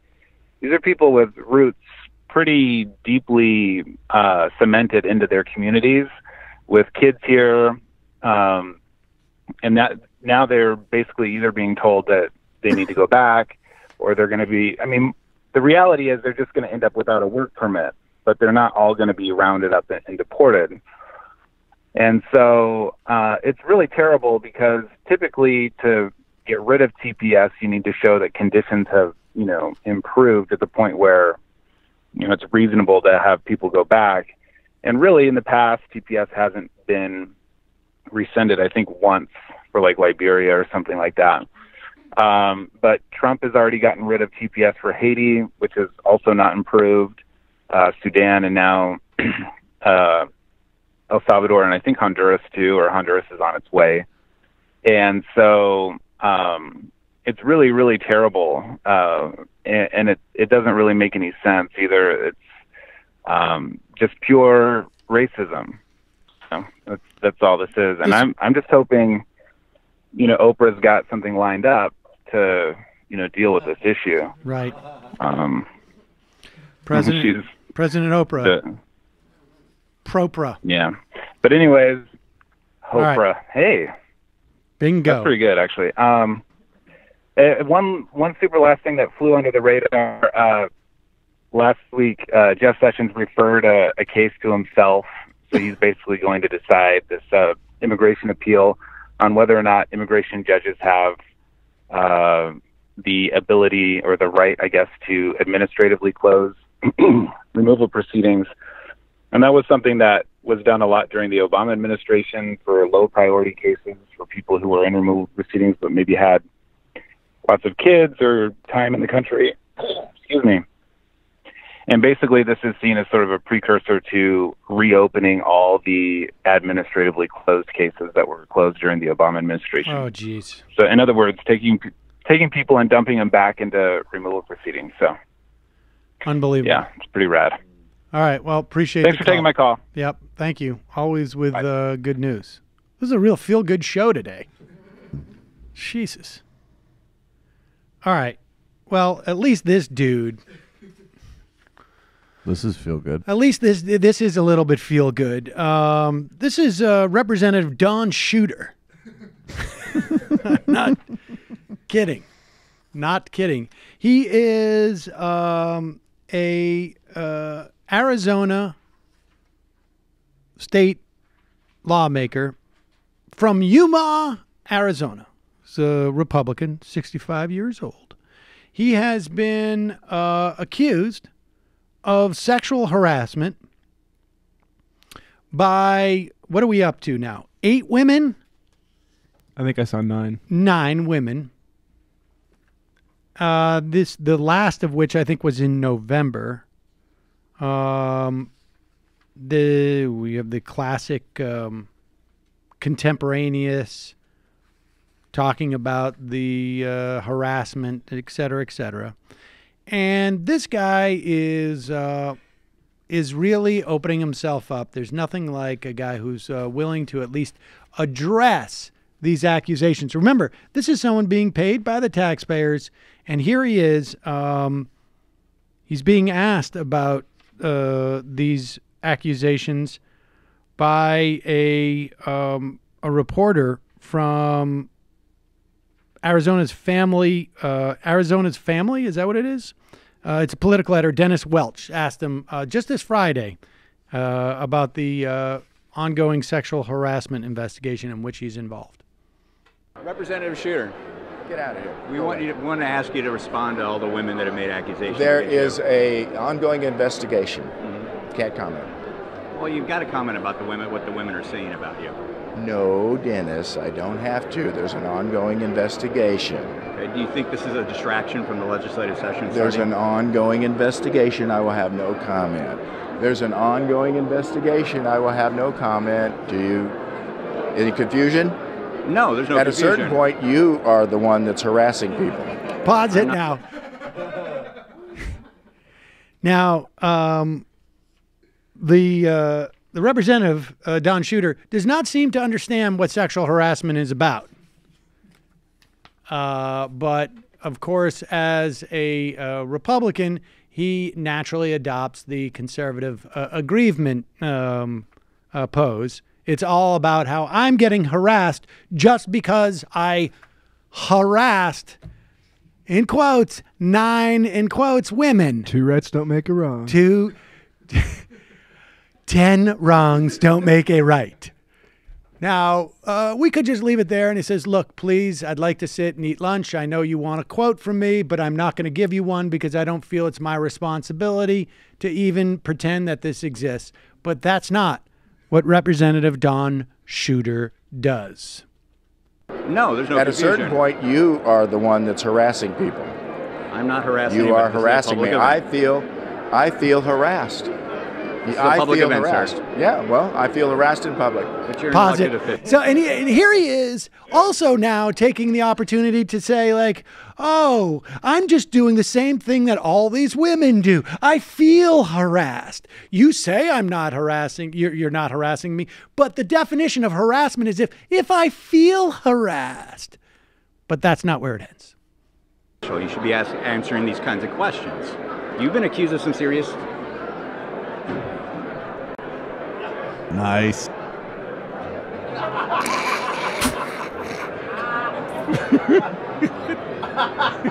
What are you doing? What are you doing? Why'd you do that? Seemed like the right thing to do. Wait for it. Wait for it. This is the best part. It's coming. And nice little sip of ice water. Oh, my God. So if you're just listening to the show,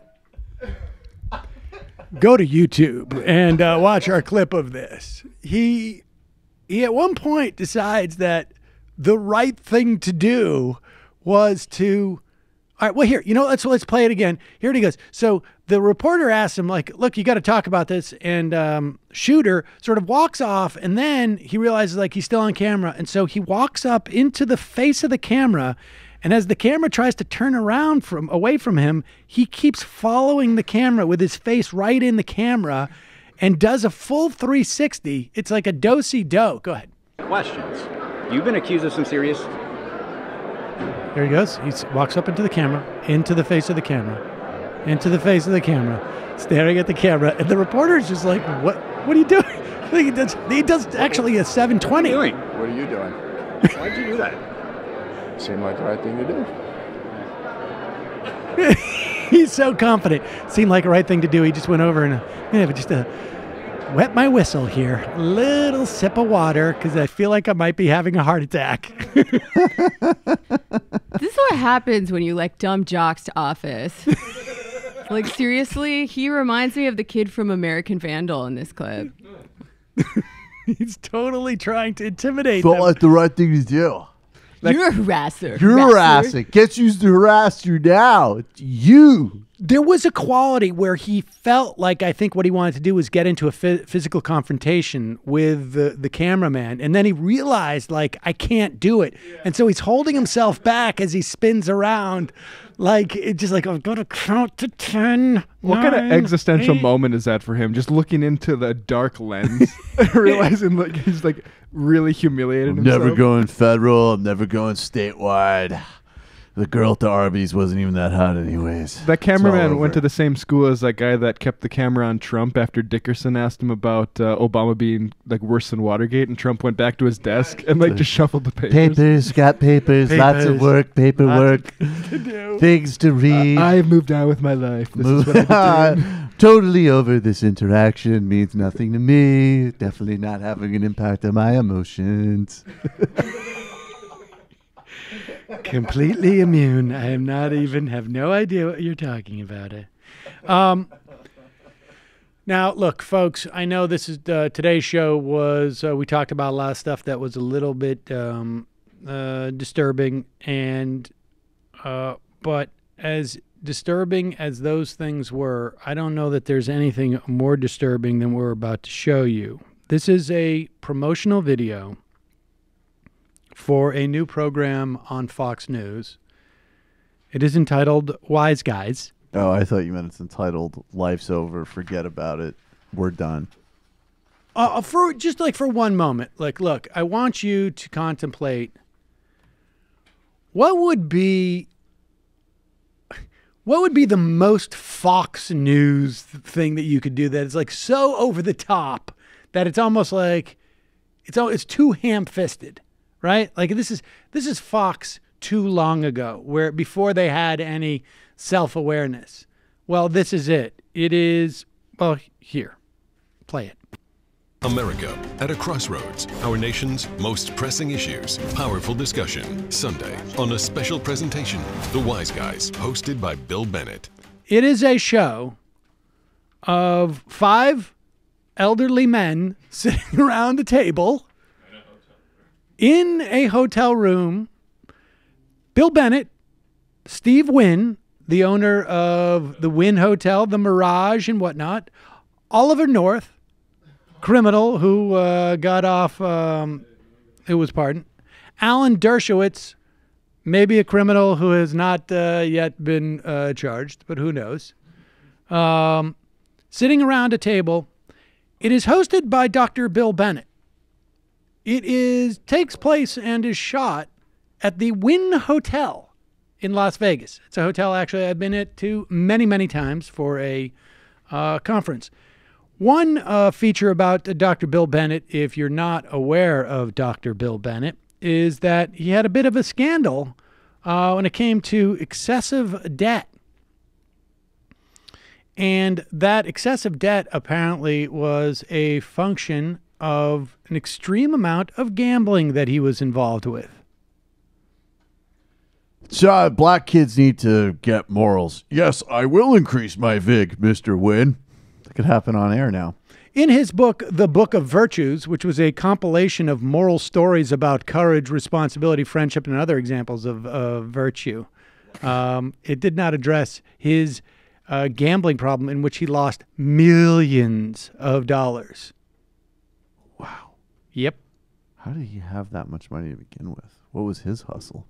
Yeah, he's one of those right-wingers. Yep. Just the easiest job in the world. Unbelievable. Gotta lose integrity. I almost feel like watching that show, but then I felt like, oh my God. Dude, if you watch that show, are things not it's just difficult gonna be enough for done. me?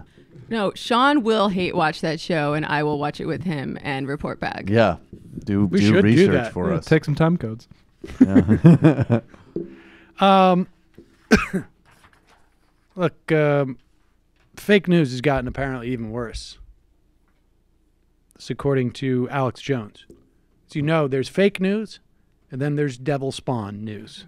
And ladies and gentlemen, Alex Jones has gotten to the bottom of the spawning of hellfire, of the devilness, of what the true Beelzebub in the media. And the Beelzebubitude of the media. And the epicenter where all of this evilness is emanating from? Yes, folks, you guessed it. Brian Stelter from CNN. Oh my gosh. Oh, hell on earth. He wants to run your life. He wants to control every aspect of your life because he knows he is a cowardly, degenerate sack of anti-human trash. I pledge before my Heavenly Father that I will resist them every way I can. These people are the literal demon spawn of the pit of hell. Look at him. Pause it. And you Pause know it what? now for 1 second. I want you to listen for any of the sort of classic classic anti-Semitic tropes that are involved. I have a serious question about this before we embark on this, because Alex Jones's reputation, in fact, even in conspiracy circles, was that he was secretly, some people thought he was really a Mossad agent because he would shy away from certain types of overt anti-Semitism. And I'm wondering if part of this is like the divorce settlement. He's just like going all in. I honestly, look, we know for some time that that Alex Jones, and it's been reported that he was very nervous on election eve because he thought that Trump was going to complicate things for him, his business. And it seems like he's been, fumbling around for a while now, not sure where to go. And apparently he sees where his bread could be buttered. If someone doesn't take a shot at him, which of course would be terrible, I'm going to have to do the anti-Semitic thing. That's right. And let me just, here's a little hint, folks. Dolchstoßlegende. There you go. Let's hear Alex Jones. Of hell. Look at him. And you know what? He is better than you if you keep letting him run your life. He runs your kids. He runs the schools. He runs the banks. This guy. Pause it. Wait a second. The schools, the banks, right? Obviously the banks. I mean, he's not playing anymore. Folks, he is the media reporter for CNN. Dude, so, I think to be fair, he's not talking about Jews. He's talking specifically about Brian Stelter. Okay. This guy, this spirit, this smiling, leering devil that thinks you can't see what he is. He is your enemy. Period. All the narcissistic, devil-worshipping filth. I see you, enemy. I see you, enemy. Enemy. Enemy. You are my enemy. And I swear total resistance to you with everything I've got. Disingenuous, fake, false, brokeback, twisted, a defiler, a betrayer, a backstabber, a devil. You will pay. Yeah, you think I don't see your face, scum? You don't think I don't see you, Stelter? I see you. You understand me? I know what you think of me and my family. I see you right back. You understand that? You understand that, Stelter? They're trying to zoom in on him. Stelter. You will fall. You will not bring humanity down. God is going to destroy you. Get him off the screen.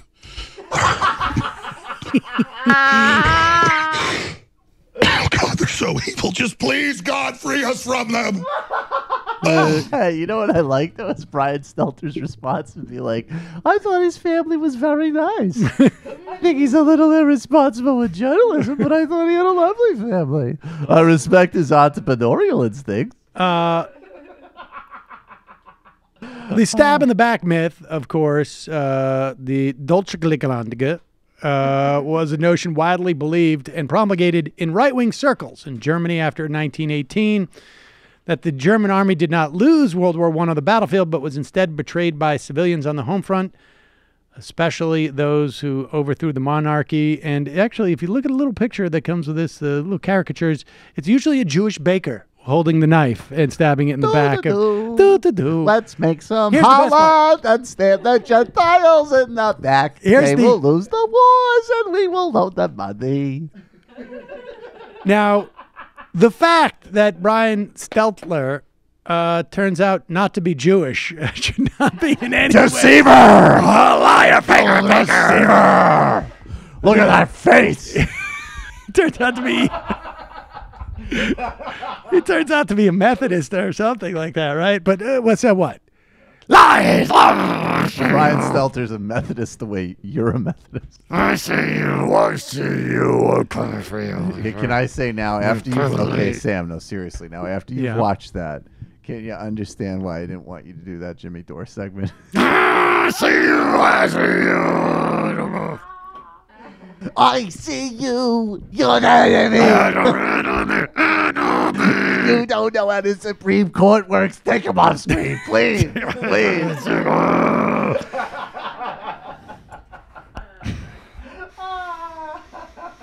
God save us with all those who don't know where the Janus case of Friedrichs.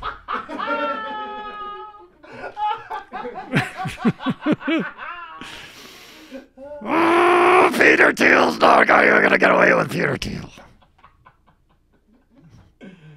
All right. Going to the phones. Calling from a 586 area code. Who's this? Hey, Sam. This is Josiah from Michigan. Hello, Josiah from Michigan. What is on your mind? Yeah, well, I don't know if any of you watched the Golden Globes last night, but this whole Oprah 2020 thing kind of troubled me. I mean, her whole career is basically focused on sort of ignoring social factors that hold people back, and just, this personal responsibility idea that if you just change yourself, you can achieve anything. I just don't think that's a very good message for the left. I know Maggie Haberman was kind of pushing this yesterday, and I know Michael Moore suggested it in November, and I don't know, I just think it's probably a bad route. Just curious what you thought about it. I have to tell you, I did not see the Golden Globes. I did this morning listen to part of her speech because it was such a big deal. But I absolutely agree with you. I mean, yeah. I mean, look, this is the danger of what happens when you get some type of lunatic like this in office, is that the idea of beating him, and I don't know if she could beat him or not. I mean, I would think that she could, but the idea of beating him becomes paramount, and politics get thrown out the window. Nobody even knows what her politics are. I didn't even find the speech, frankly. I mean, I thought it was a good speech for the Golden Globes, but this is not. God, it is. It'll blow over. But she could run. There's only one person who's really into it in the office. Jamie's super stoked. Jamie's super stoked about. Yes, Queen. Jamie's starting a punk for Oprah movement. He wants me to go to this party in Bushwick. Yeah, Wiccans for inner to outer change. I mean, I think. Look, that is the. I think that's just one of the problems of her. What her politics are. It was funny though. Bill Kristol was tweeting out, "I'm with her" or something like that to. But I think he was doing it. It was weird because he was reminding people that she was for the invasion of Iraq. There was one or two other positions I think that he said that she shared in common with her. Here it is. It is Oprah, pro-regime change in Iraq, according to her October 9th, 2002 show, and friend of Alan Bloom. See her show, How Dumb Are We, from 1988. Now who knows? But I think that's a little. I mean, let's not take Bill Kristol's word. Right? No, I agree anything. with you. But I think your point is a very valid one, which is there was a lot of. There seems to be a lack of politics in her political proclamations. Mm-hmm. Oh yeah, one last thing, Sam. Yep. I have a good guest suggestion for you. There's a writer named Nicole Ashaw who is from Jacobin.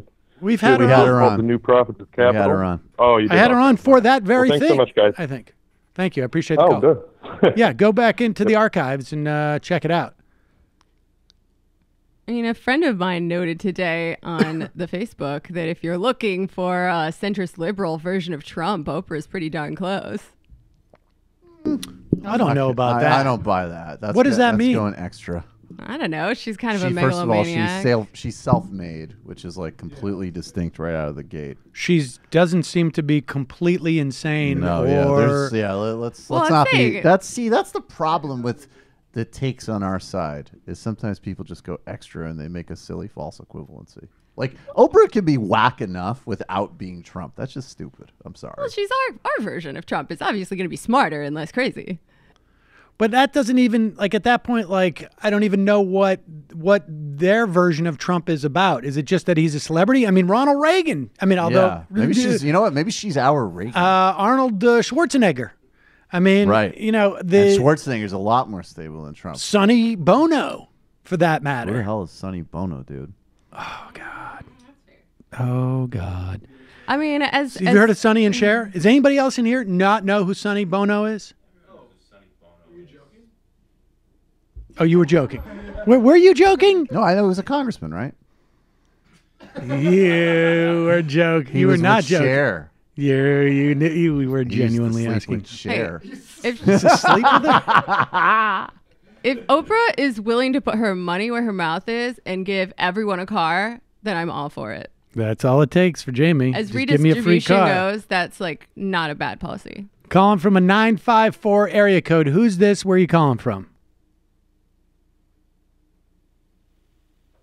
Uh-oh, I got that sound again. 954. Let's see. I'll put you back into... Why would that have changed? Calling from a 210 area code. Who's this? Where are you calling from? Good afternoon, Sam. It's John from San Antonio. Hello. How you doing? Hello, John. How are you? Thanks for calling. I'm good. On Saturday, Dave Weigel and Michael Scherer dropped an article called "Midterms Are Fast Approaching. First Up Primary Fights for Both Parties' Future." So I'm going to read some excerpts, and I'm going to comment on it. There are more Republican-held districts with 8 Democratic challengers than districts with just 1. Republicans expect the primaries to drive the eventual nominees to the left. Hey, we have 7 candidates. Let's see who can hate the president the most, joked Corey Bliss, executive director of the Congressional Leadership Fund, a PAC aligned with House Speaker Paul Ryan. That's how these primaries are going to go. In other races, the crowds are notable not just for their size, but for the resume and the fundraising of the contenders. Democrats are arguing less about policy than who has the strongest biography to present the incumbent. To beat the incumbent. And let me comment here. I really hope this isn't the case. The objective is to help working class and middle class people and to overcome the status quo, by ending trickle-down economics and ending tax phobia. So getting back to the article, in New York's 19th District, a competitive slice of the Hudson Valley held by Republican John Faso, 6 Democrats are running, including 2 graduates of Harvard Law School, an Iraq War veteran who graduated from Georgetown, and the U.S. Military Academy. A former CIA officer has become a school teacher, and a wealthy businessman who has loaned his campaign $500,000. 3 of them boast of supporting Medicare for All on their campaign websites. 2 have raised more money than the incumbent. Let me just add here that the Justice Democrats have endorsed Jeff Beals, a Woodstock teacher who is that Iraq veteran, and he supports Medicare for All. So I encourage people to go to his website. Bliss also said his super PAC would invest in several races with the goal of helping most left-wing candidates win their nomination. This is going to be the most fun project for us, said Bliss. Our donors love the idea. They're calling us and asking, what about the primary? What about this primary? What about that primary? But Bernie Sanders pointed out that expanding Medicare and higher minimum wages pull well in most of the country, and argued that a robust ideological debate in the primaries will strengthen the party. I would have thought the Republicans would be more concerned about whether they support Trump Republicans, Bannon Republicans, or establishment Republicans, he said. I think this strategy will backfire on Republican donors, considering the popularity of Bernie Sanders and his agenda. What do you think? So wait, what strategy are you talking about that Republicans are going to use? I'm not clear. Okay, Paul Ryan, the leader of Paul Ryan's super PAC, is saying they're going to put money into promoting left-wing candidates, Justice Democrats candidates, our Revolution candidates. Great. They're going to be weaker. Great. Right, that's exactly my Great. point. Thank you. Great. Look, and you know what? I don't think they're going to do that. I think that's a lie. I think that's a bluff. I don't think they're going to do it. I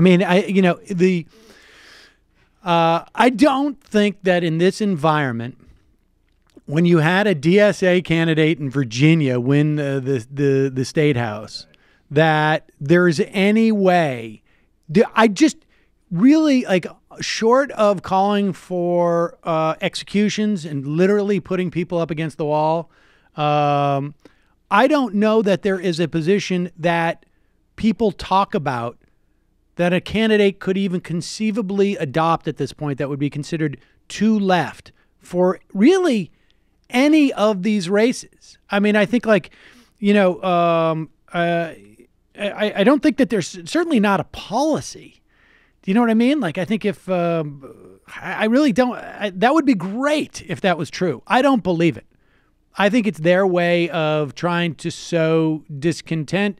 Maybe they would fund, if they fund anybody, they know that it's going to tar them, right? I mean, so the strategy is about like, this guy got money from Paul Ryan. It's not to make them more left. It's to make them suspect and to create sow some dissent.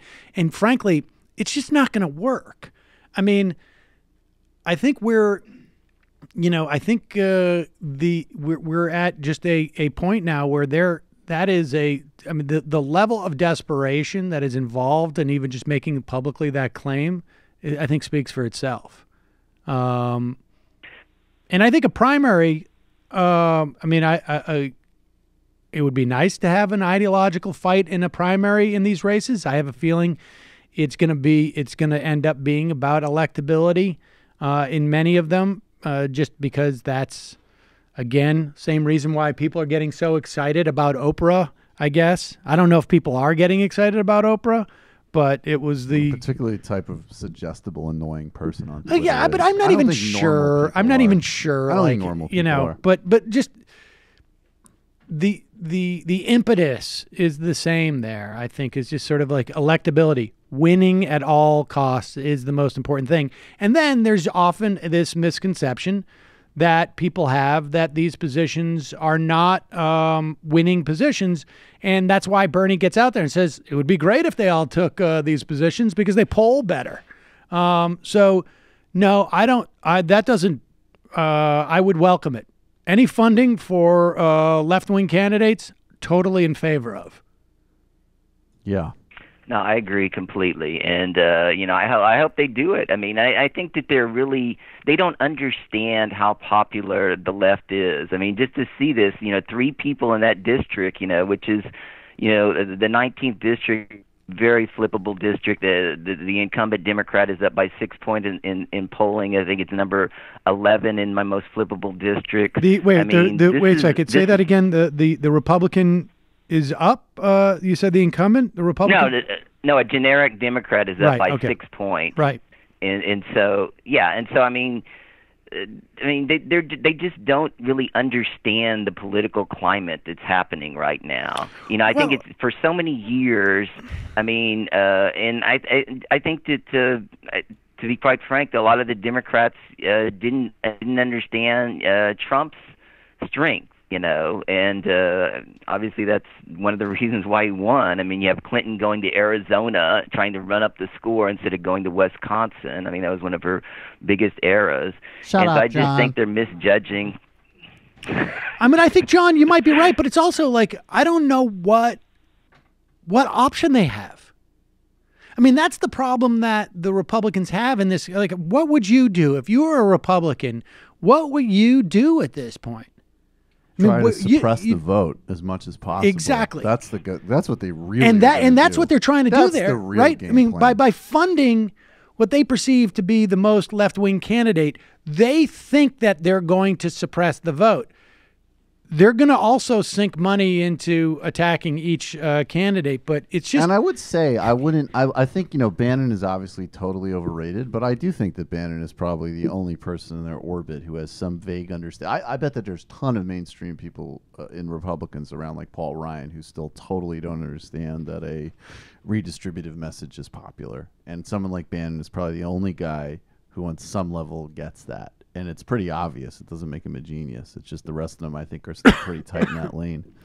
The other thing I read that I don't know if we reported this, but Jane Mayer said the other really obvious reason that the Mercers are cutting him off is because they don't like that he was posturing, saying that millionaires should pay higher taxes. That was enough to cut off his feed for them. Yeah, I'm still suspect about that, but that he's being cut off. He's getting his wrist slapped. All right, John. Sure. Well, thank you. All right. Thanks. All right. Thanks a lot, Sam. Bye. Take care. Just wonder what Mike from John's PA going to has have to say about that. a ton of where is Mike from PA these days? Haven't heard from him in a while. Calling from let's try that 913 area code again. 913. Where are you calling from? Who is this? Oh, Oh, sorry. Hi. This is Philip from St. Louis. How are you, Sam? I'm well. How are you? Not too bad. Not too bad. Just a quick little thing here. Did you ever venture out to North Brookfield in your times up in Massachusetts? Out near, sure. I used to do some apple picking, I think, back out there. So, yeah. I'm just sorry. That's where my dad is. Was born and raised up there. So sorry. Just had to kind of ask about that there. So go Pats, by the way. Thank you. I'm hoping Appreciate that. they'll kick ass. That's a good attitude. This next, yes. But I was kind of more calling about following up from the interview with last week about the veterans. Yep. The VA, excuse me.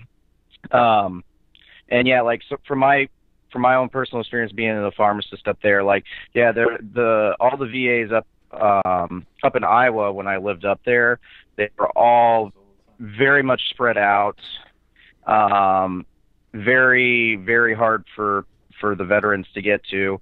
I would say on average between each of the locations throughout the state, they're probably about 2 hours away from each other. And they were also, as she pointed out, they're in places a lot of people do not want to live in. They're very, very low populated, not a lot going on, very poor, very underdeveloped. And the only incentive that myself or I know any other people who just to get out there, I mean, the only way they do it is have to even try to get people out there is just to throw out a bunch of money to those people. And even then, that's still a bit of a stretch. So that kind of goes, just kind of reiterating her point about how it's very hard to get just even enough, even though there's all these positions available for these healthcare workers, no one wants to go live in the middle of nowhere in Iowa. I mean, that was one reason why I got out of there. Yeah. Well, I mean, then maybe you're not a true American. I'm joking. No, but yeah, he's not a true American. That's always the dilemma, right? I mean, that's always a dilemma. And probably also why you need a facility there more than anywhere else, because those people are going to have the least amount of access to healthcare. But it's a funding issue. I mean, at the end of the day, this is a funding issue. And, because either it's a funding issue or you just don't believe that, and this seems to me to be a fairly low bar because I happen to believe that we should be providing this for everybody. But it's a funding issue, or you just don't believe that we as a society have any responsibility to provide health care for people that we literally basically said we either paid or insisted that they go and destroy themselves on our behalf. And, if we can't even get to that point, then it's very hard to believe that we're going to have society feel like, enough people in society broadly feel like we need to take care of our citizens simply because they're citizens, not because we paid or leveraged their lack of wealth or insisted that they go to a foreign country and destroy themselves in some fashion. So, but I appreciate the call. All right. Thanks, Sam. Thanks. Let's see where we're at here. Great stuff. Great stuff. Very fun. It's great. The fun half is so couldn't fun. Be more fun. Everyone says it. Everybody says it. Everybody. By the says way, it's true. I think many people that said that the first half was Hey, in this fact is even fun. greater than it had been before. Which We is should already do great. a series of videos where everyone on this program goes out and defends my fitness to do this show. But people aren't as curious about my fitness to do this show. However, apparently people are concerned about whether or not the president has completely lost his mind. I mean, we have a story out today, and I don't know, is this from the Michael Wolff book? You guys have dug into it. What is it? This is the one where President Trump's, and I guess it's not because it's more updated, his day sounds like, I mean, let me put it this way. My friend John Benjamin, who makes his money by doing, a VO session a couple of times a month. It's a little more than that, but not that much more.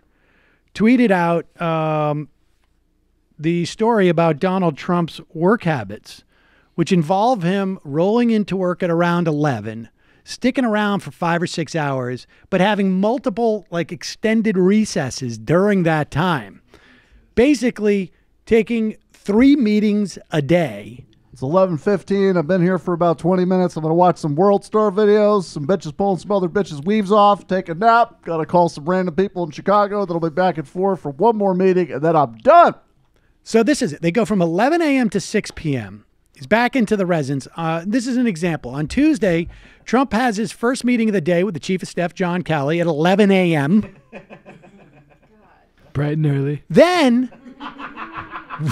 Then has executive time for an hour.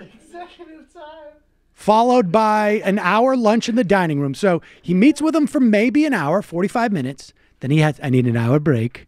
Then I need an hour for lunch. Then it's another an hour and 15 minutes of executive time. So now let's say, okay, so let's assume it's 11 to noon, and then noon to 1 is lunch, and then 1 to 1:15 is nap time.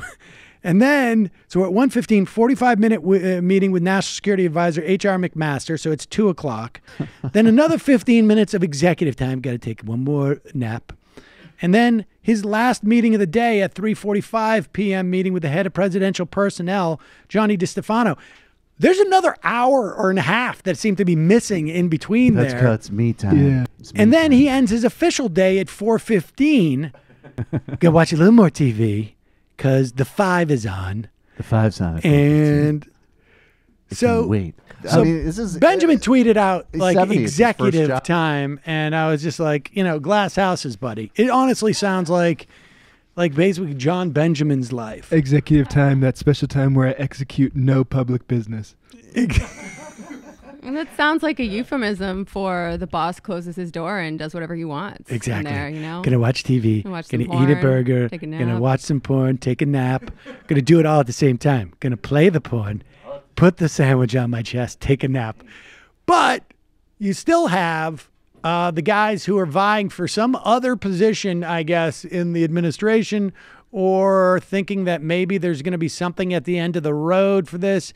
Here is Mike Pompeo, the CIA director, claiming, what? Of course he's fit to be president. To do that.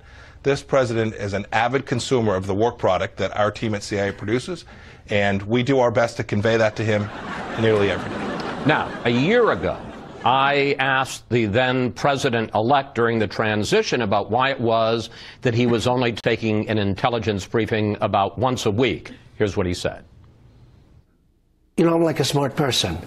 I don't have to be told the same thing and the same words every single day for the next 8 years.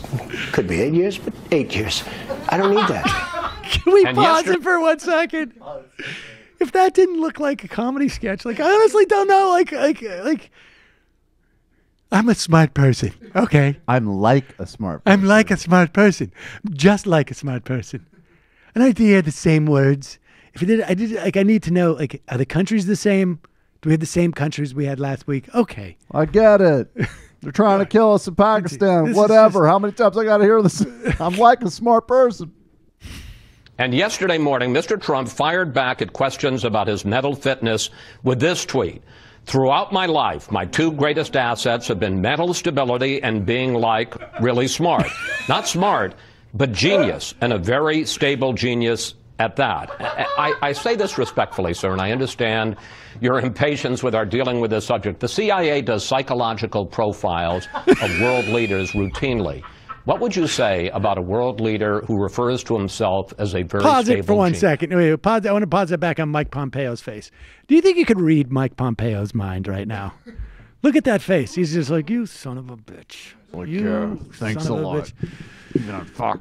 Chris, how would you like every bit of your personal life exposed? Gonna crush your vertebrae with a pinch. And there's going to be a wonderful article about you in the Wall Street Journal, Chris. It's going to involve all of your personal. All right, continue. What would you say about a world leader who refers to himself as a very stable genius? Chris, I'm not going to dignify that question with a response. This is a man who is leading the United States of America and who engages with the intelligence community in ways that are sophisticated. He deals with the most complex issues and is handling them in a way that I have great admiration and respect for. We're keeping America safe, and the President Trump is completely capable of working alongside of us and leading us in that effort. You can almost just like hear him trying to say the words I'm supposed to say now. Like his brain has moved into another realm of like, be very careful.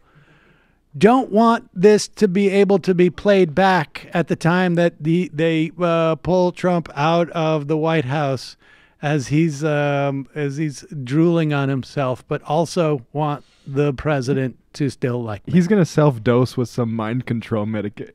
Yeah, he's going to need to MK Ultra himself. Oh, my God. I just can't wait till some translations from Korea just sound like verbatim.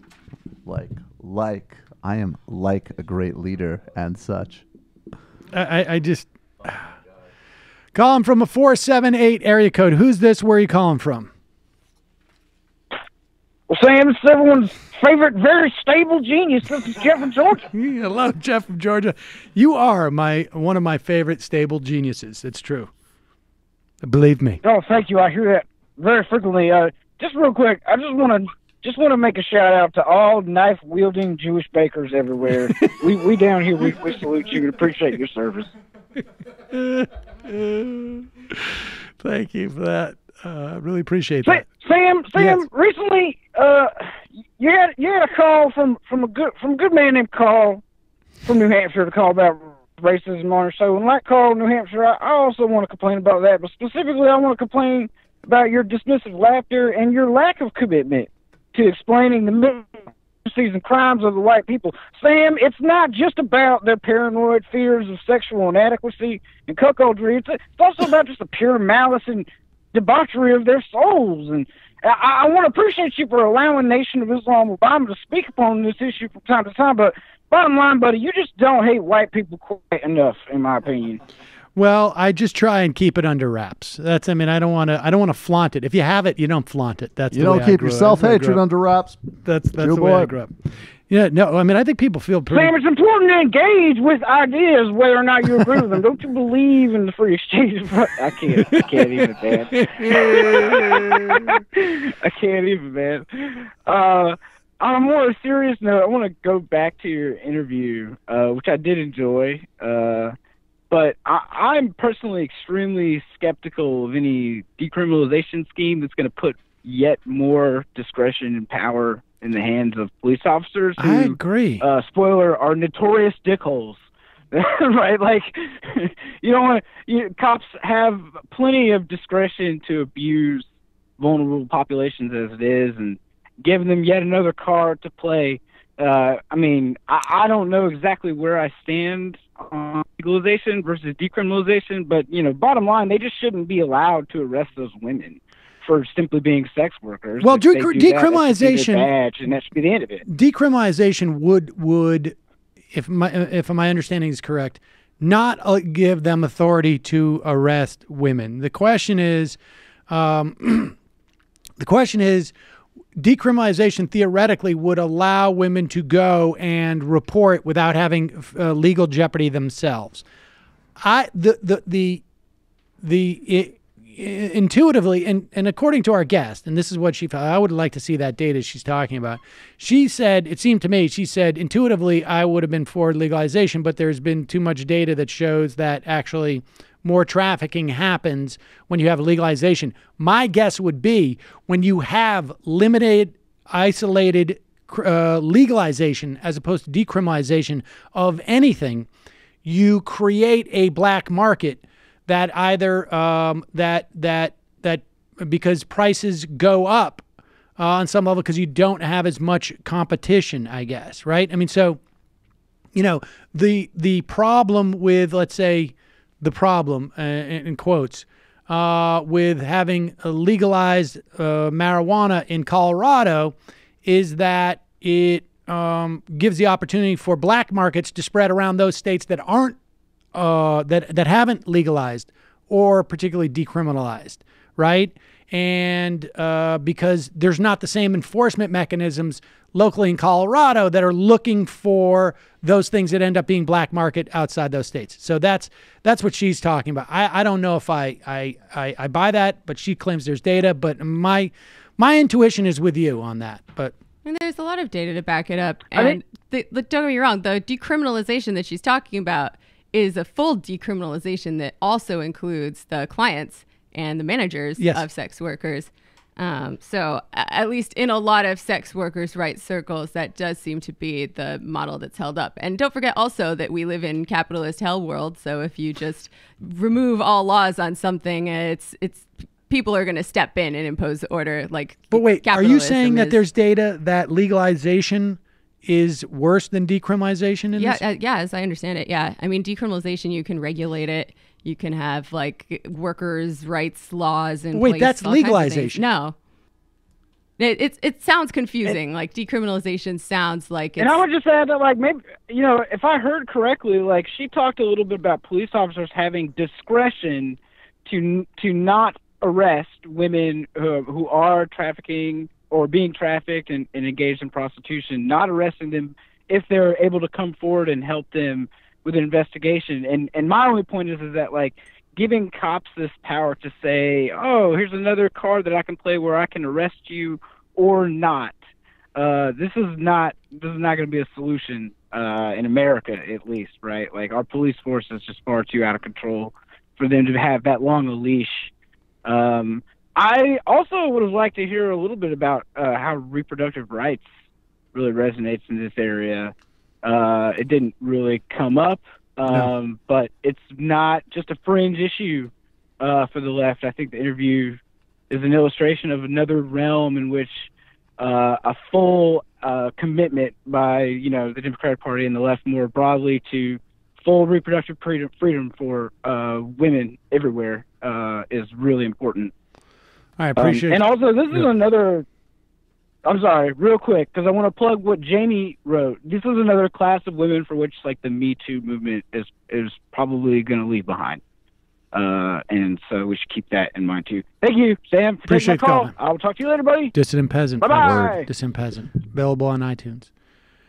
I guess I'm confused. My understanding of decriminalization is that there is no statutes that govern the industry whatsoever. It's not illegal to participate in it, but it is not in any regulatory scheme. That legalization is where you get a regulatory scheme. I don't know that that's correct. I need to look it up and check for sure. That was what my understanding I believe it is, like, in a place like New Zealand where it's fully decriminalized, it's still regulated. I don't know. I mean, maybe I'm not sure. I mean, I literally have no idea. But broadly speaking, my understanding of legalization is that it creates a legal framework. So, for instance, it can be decriminalized. The DA can say in Brooklyn, and it's not statutory, but the same effect. We're not going to bust anybody and who has, let's say, anything less than, I don't know what the number is these days, but a dime bag. Let's just go way back. We're not going to arrest anybody with a dime bag or less in Brooklyn. But in Colorado, it's like we're legalizing it, which means that we're going to license the stores that can sell it. We're going to provide regulations as to where it can be sold and who can sell it. We're going to provide regulations on, what constitutes a marijuana. You can't sell oregano and whatever it is. I mean, so that's my understanding, but I may be wrong in this specific area. Check out Jamie's Patreon. Check out. Oh yeah, you can read the piece that he was plugging. Calling from a 440 area code. Who's this? Where are you calling from? Hey Sam, it's Marty from Ohio. Hello, Marty. I want to give a shout out to all the other Ohio calls. I'm actually really surprised how many call in. We have we're actually free call from Ohio. It's a very mixed record, though. So. Oh, nice. Yeah, keep up very the nice. standards here. This is a callback to way back when you had modern monetary theory. How does the use of force and taxation give a currency value? And do you have any like sources that we can kind of like, or that I could look into that kind of backs that up or goes into it more deeply? How does the monopolization of force create? Okay, I'll tell you. I mean, it's very easy. A currency, specifically our currency, but any other currencies, have their fundamental day one value is that a government accepts it to pay taxes. And because of that, and then everything outside of that is secondary. Everything outside of that is a derivative of that first transaction. And so, and because that government has a monopoly of force, you've got to pay your taxes, or they will fine you or put you in jail, just to simplify this. And that creates the value of that currency. So when Rome would, build their empire, they would come in to a country or, a land, conquer it, and say, you've got to pay taxes. And we only take taxes in this money. And so when our soldiers come in and want food, they're going to give you money. They're going to give you Roman coins, and you're going to take that money for food, and it's going to have value because you're going to be able to pay us back a portion of that money in taxes. And then you're going to keep some, but you're going to be able to use that with the other townsfolk because they also have to pay taxes in it. Mm-hmm. If you have, you don't have a monopolization of force, you can understand. You can just figure out from there. If you got two different, if you got another entity that says, well, libertarian. Yeah, I mean, that's basically it. That's how money gets its value. That's why we tax. Right.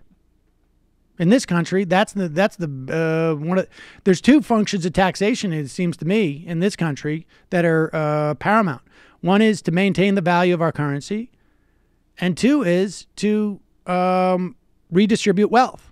And sometimes we redistribute wealth in the wrong direction in this country. And I would suggest that our taxation system is arguably redistributing wealth in the wrong direction, at the very least, not redistributing wealth in the right enough direction. Thanks for the call. Totally agree. Bye. Real quick. What? Still there? Yeah. I want to double down on talking to Jonathan Haidt. You should definitely have him as a guest. I just finished his book, The Righteous Mind. It is phenomenal and eye-opening. Okay. And I think you should talk to him before Jordan Peterson and Harris or Dave Rubin get to him and kind of paint him in a weird light. Harris did interview him. All right, thanks for the call. Gotta jump. They didn't get along. All right, I appreciate the call. But, they didn't get along? No, they didn't. Because Haidt has a more... I'm not sure about Haidt, but he certainly has a little bit more of an expansive view than, Harris. I don't know. Look, there's been a lot of talk. I keep hearing secondhand that there's a lot of talk about, like, we're getting like a lot of nascent, we should bomb North Korea talk. Now, some of it is not so difficult to find. Like, you could turn on a Sunday morning talk show and see Lindsey Graham say, we're all going to die, God bless you, unless we bomb North Korea and somehow stop their capacity to develop nuclear weapons. Who knows where that leads? But I think when the administration's mouthpiece to local television, and not just, one place, but to a network of local television stations that has 70% some odd clearance in the country, more than any by far, by a magnitude of 2 or 3 more maybe. The Sinclair Broadcasting, Boris Epstein, we haven't heard from him much, but that's the whole point with this, is that I don't know what's playing local news in the third biggest media market in Ohio, but it's probably this guy. The supreme leader of North Korea used his New Year's message to brag about his country's supposed nuclear capability. Kim Jong-un referenced a nuclear button that is on his desk and ready for use. American policy over the last 20 plus years. I like how he sort of chuckles, like, can you believe a president, a big button on his desk? And the Radic leader has randomly doing more dangerous, absurd threats about his weapons supplies. Unbelievable. Only a totally irresponsible moron who has no business running anything would do something like that. This man claims he's like a genius or he's stable. This is ridiculous and belied by fact. American policy over the last 20 plus years would have called for the USA to not respond at all or to do so in a measured way. Where has that gotten us? North Korea has grown more and more belligerent while continuing to test ballistic missiles and develop its nuclear program. President Trump was clear during the campaign that if the American people want for our country to start standing up to international bullies and bad actors, he's the man for the job. That is exactly what Donald Trump did in tweeting a response ridiculing Kim Jong-un's boasting. It is vital to remember that Kim Jong-un and the North Korean Communist Party used their supposed military might as a carrot to convince their starving and impoverished people to stay loyal. In other words... Pause it. Wait a second. Stick. Did this guy not have a freaking editor? Roll it back. Everybody. When you use your nuclear capacity, it's not a carrot because you don't eat it. When you terrorize your population with military, this is the classic carrot strategy. This is, wow. Donald Trump did in tweeting a response ridiculing Kim Jong-un's boasting. It is vital to remember that Kim Jong-un and the North Korean Communist Party used their supposed military might as a carrot to convince their starving and impoverished people to stay loyal. In other words, you may be sick and hungry, but our country is great and could threaten America. By backing down to those threats, America has played right into the hands of Kim Jong-un and before him, his father, Kim Jong-il. That is not happening under the Trump administration. Here's the bottom line.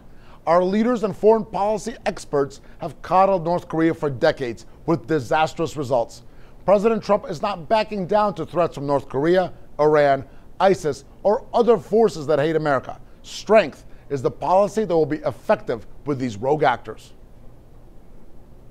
Well, make sure you stare into camera for next to 3 seconds. They will have the role actors and they have a carroting strategy. Can you believe this guy with the tweets on the button? Only a complete and total moron, completely unequipped for the burdens of leadership and international responsibilities would do this. How crazy do you have to be? And I like that there is actually a tinge of self-recognition there, because while they're showing Trump's insane tweet, he's saying like, a sharply worded response on Twitter, which I guess you can conjure to being like, Trump being like, that's just super irresponsible.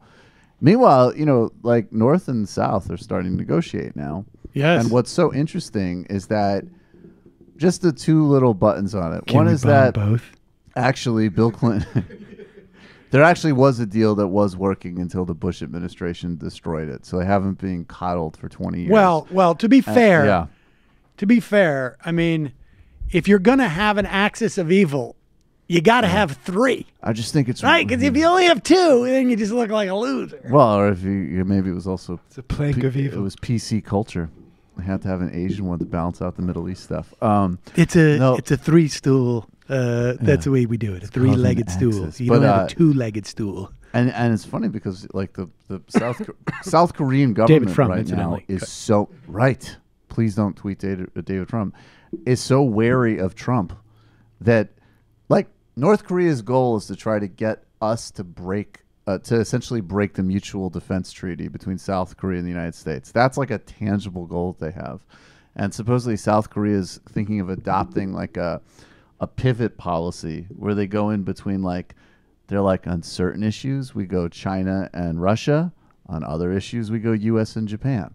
So the actual result of this, if short of, God forbid, the horrific, like what Lindsey Graham seems to want, just this complete, massive crime against humanity, will actually be like South Korea just pivoting away from us because we're so unstable. Right. It's an amazing choice that they could make, that like, oh, our mutual defense pact with the United States is actually making us less safe.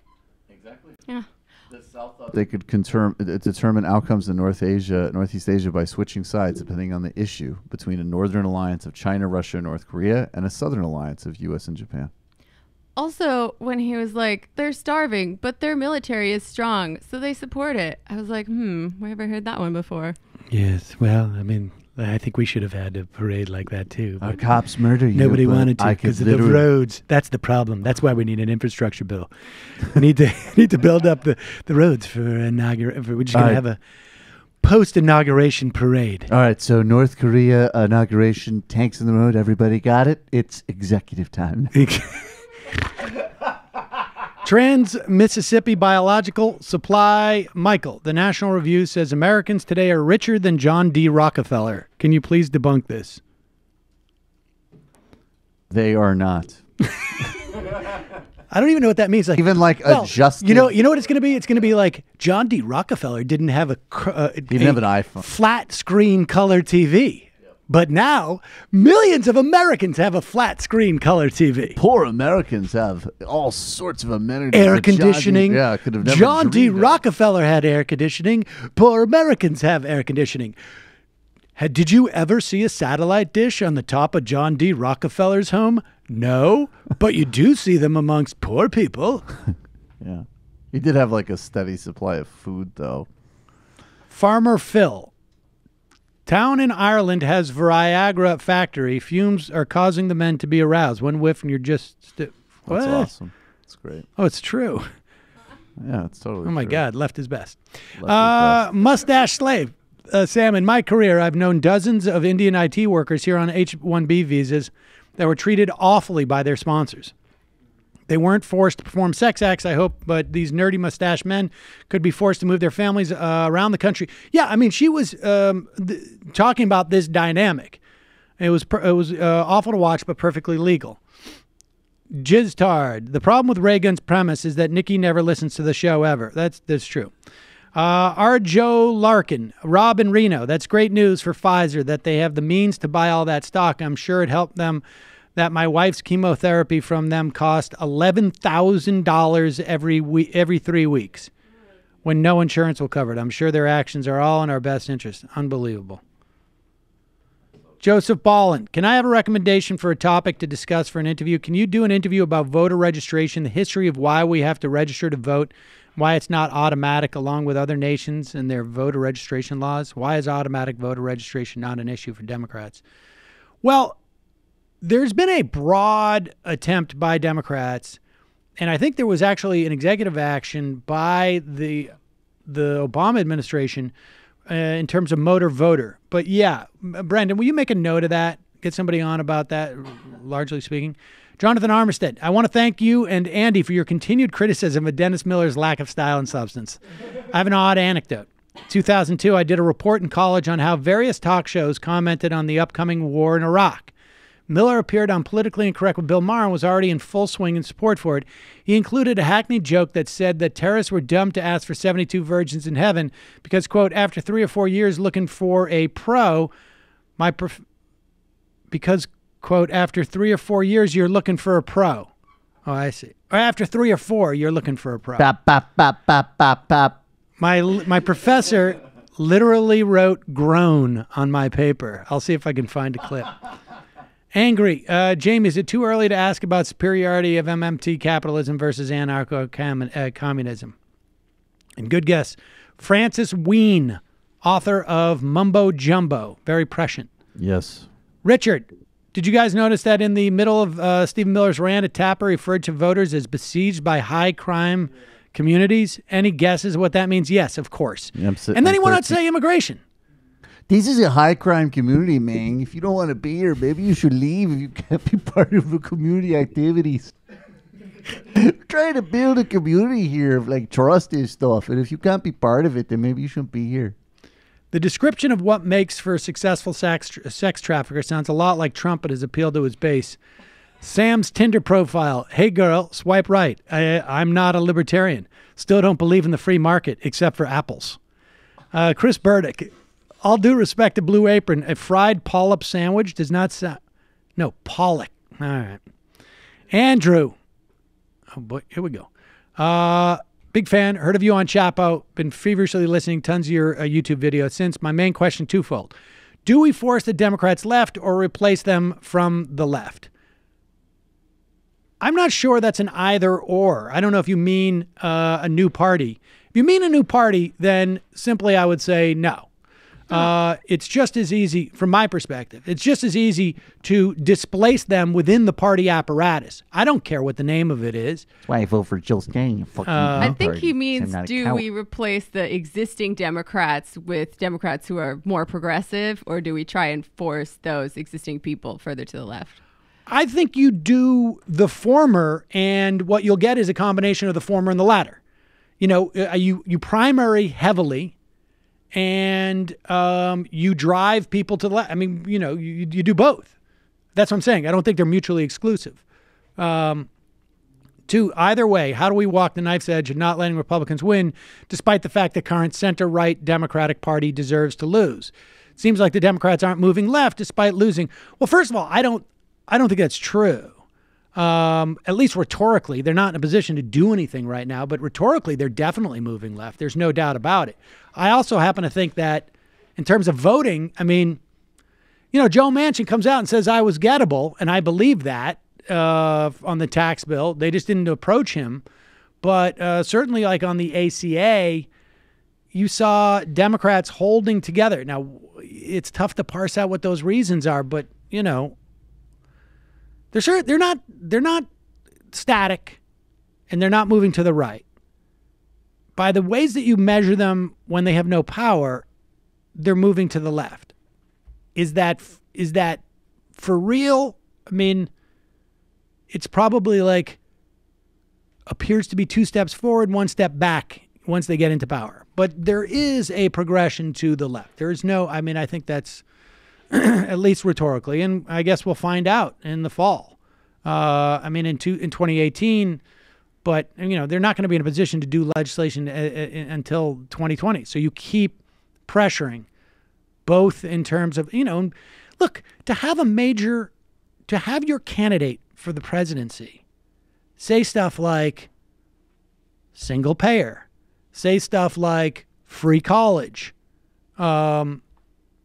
Clinton didn't get there, but she certainly,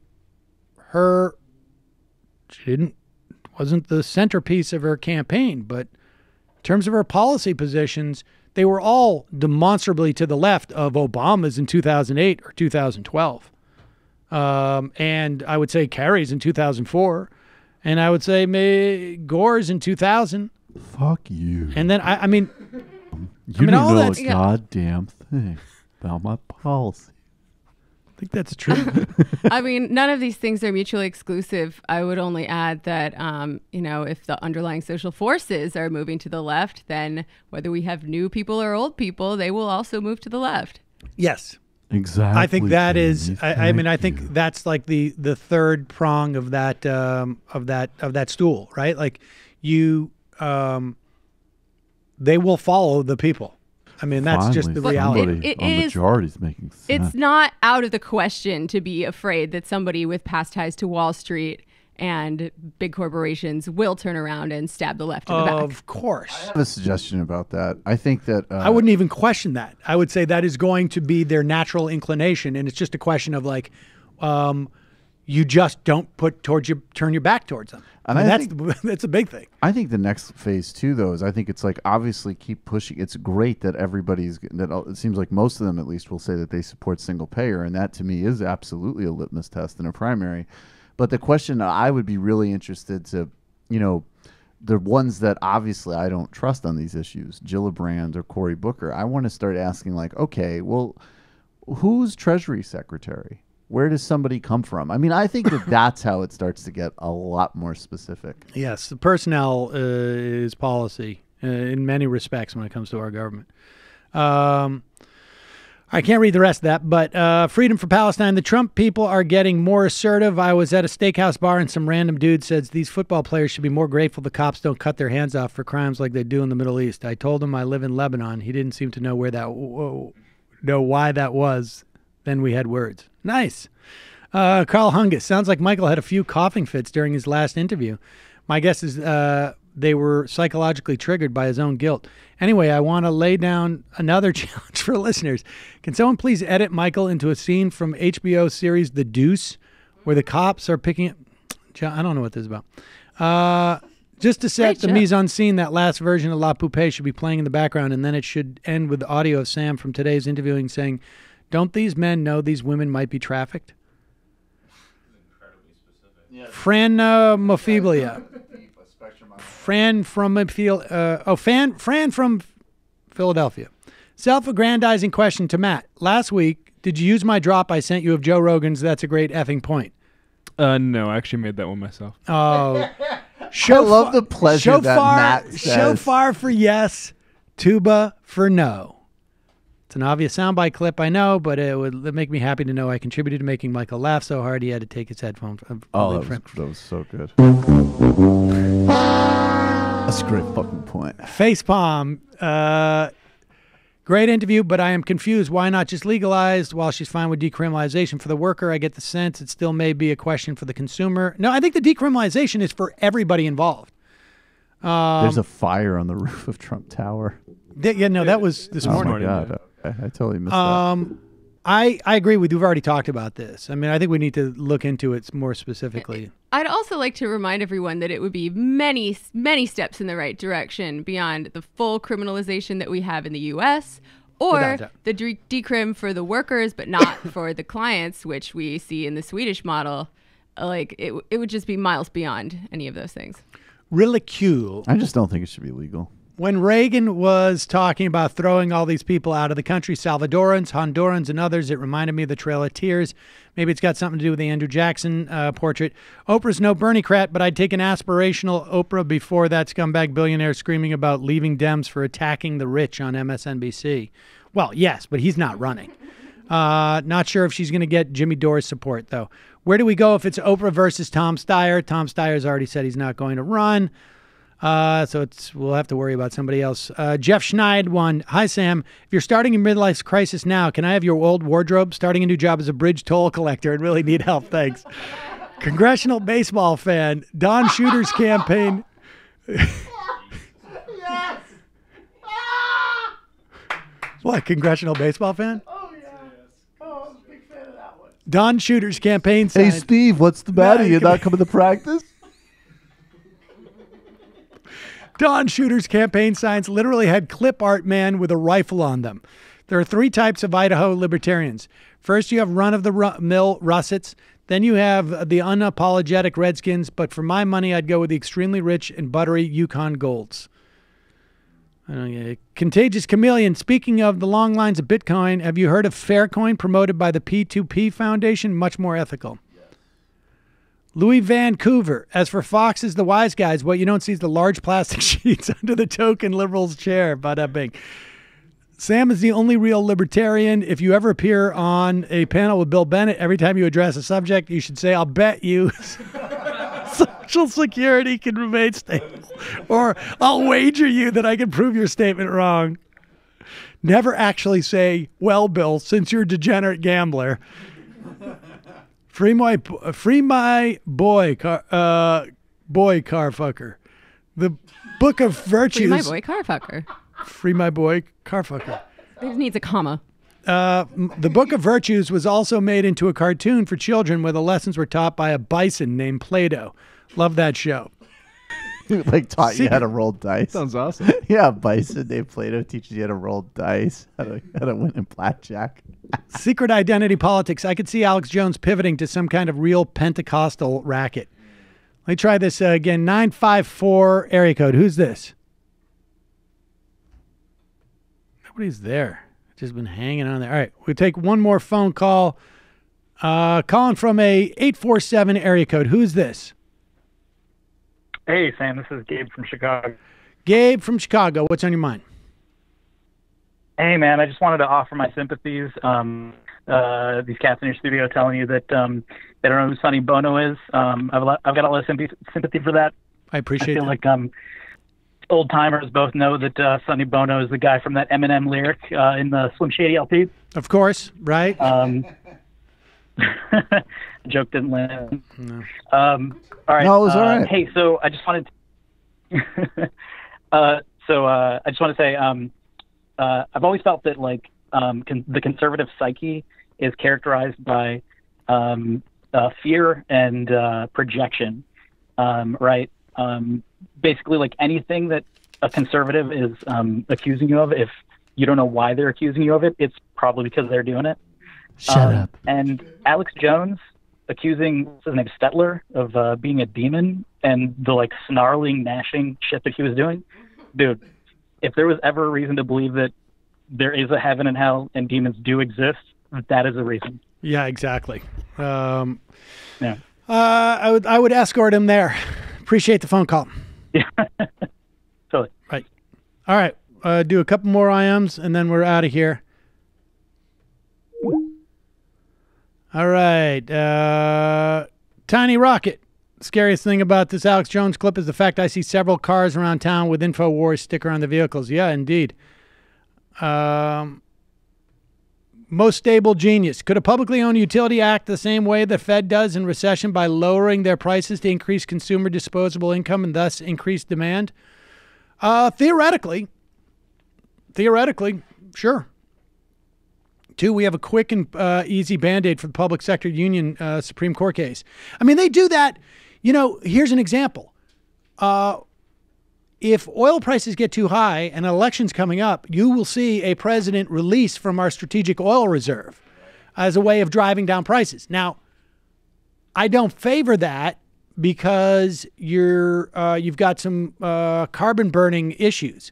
But if we had a publicly owned utility that was sustainable energy, then yes, of course. I mean, but you wouldn't even need to do that as much. But we have a quick and easy Band-Aid for the public sector union Supreme Court case, a reconciliation bill changing the tax code to make union dues an above-the-line deduction, as well as a refundable tax credit and giving labor groups tax-exempt status would go a decent way in pushing back on right-to-work laws. That's a good point. I wonder if there's anything in Taft-Hartley that would inhibit that, but that's a good point. Asperich. Same people laugh at Alex Jones spouting off about some inconsequential CNN host, but it's scary to think about how many people watch him shouting that Brian Stetler is the enemy. Yeah, I agree. Let's go Disco Stew. Trump regime continues to weaponize the federal government against people of color. Make no mistake, decisions like today with El Salvador don't just affect 200,000. They'll be forced to leave. It will affect their children, many of whom are citizens, and it will affect other Hispanics and Latinos by proxy. Indeed. Nelly girl, can Trump tweets be tracked to his nap time? I bet. And the final. We'll do 2 more. Not to confuse. Guest was a disappointment. She's basically a cop. Her only solution is mass incarceration. What? Would love. How did you get that? To hear some actual numbers on what she considers a slap on the wrist. The idea that decriminalization is bad because exploitation would still exist is absurd. No, she was for decriminalization. Yeah, people get confused between these terms. She was expressly for decriminalization as opposed to legalization because she's seen data that suggests that legalization actually exacerbates the problem. Whereas, I think it should be illegal because it's immoral. Jimmy Reefer Craig, decriminalization means don't lock them up, but still have shitty laws that penalize folks. Legalize means it's okay to do it. Legalize is better. When most people talk about legalization and hold up different countries as models, they are actually talking about decriminalization. And the final IM of the day. Let's just do it this way. Pat Truck.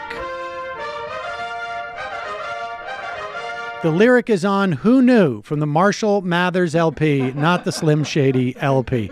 See you tomorrow. It might take all the strength I got to get to where I want, but I know somehow I'm gonna get there. I wasn't looking when I just got caught between the truth and the light bulb. But finding out won't make me feel any better. Yeah, I know the clock is ticket.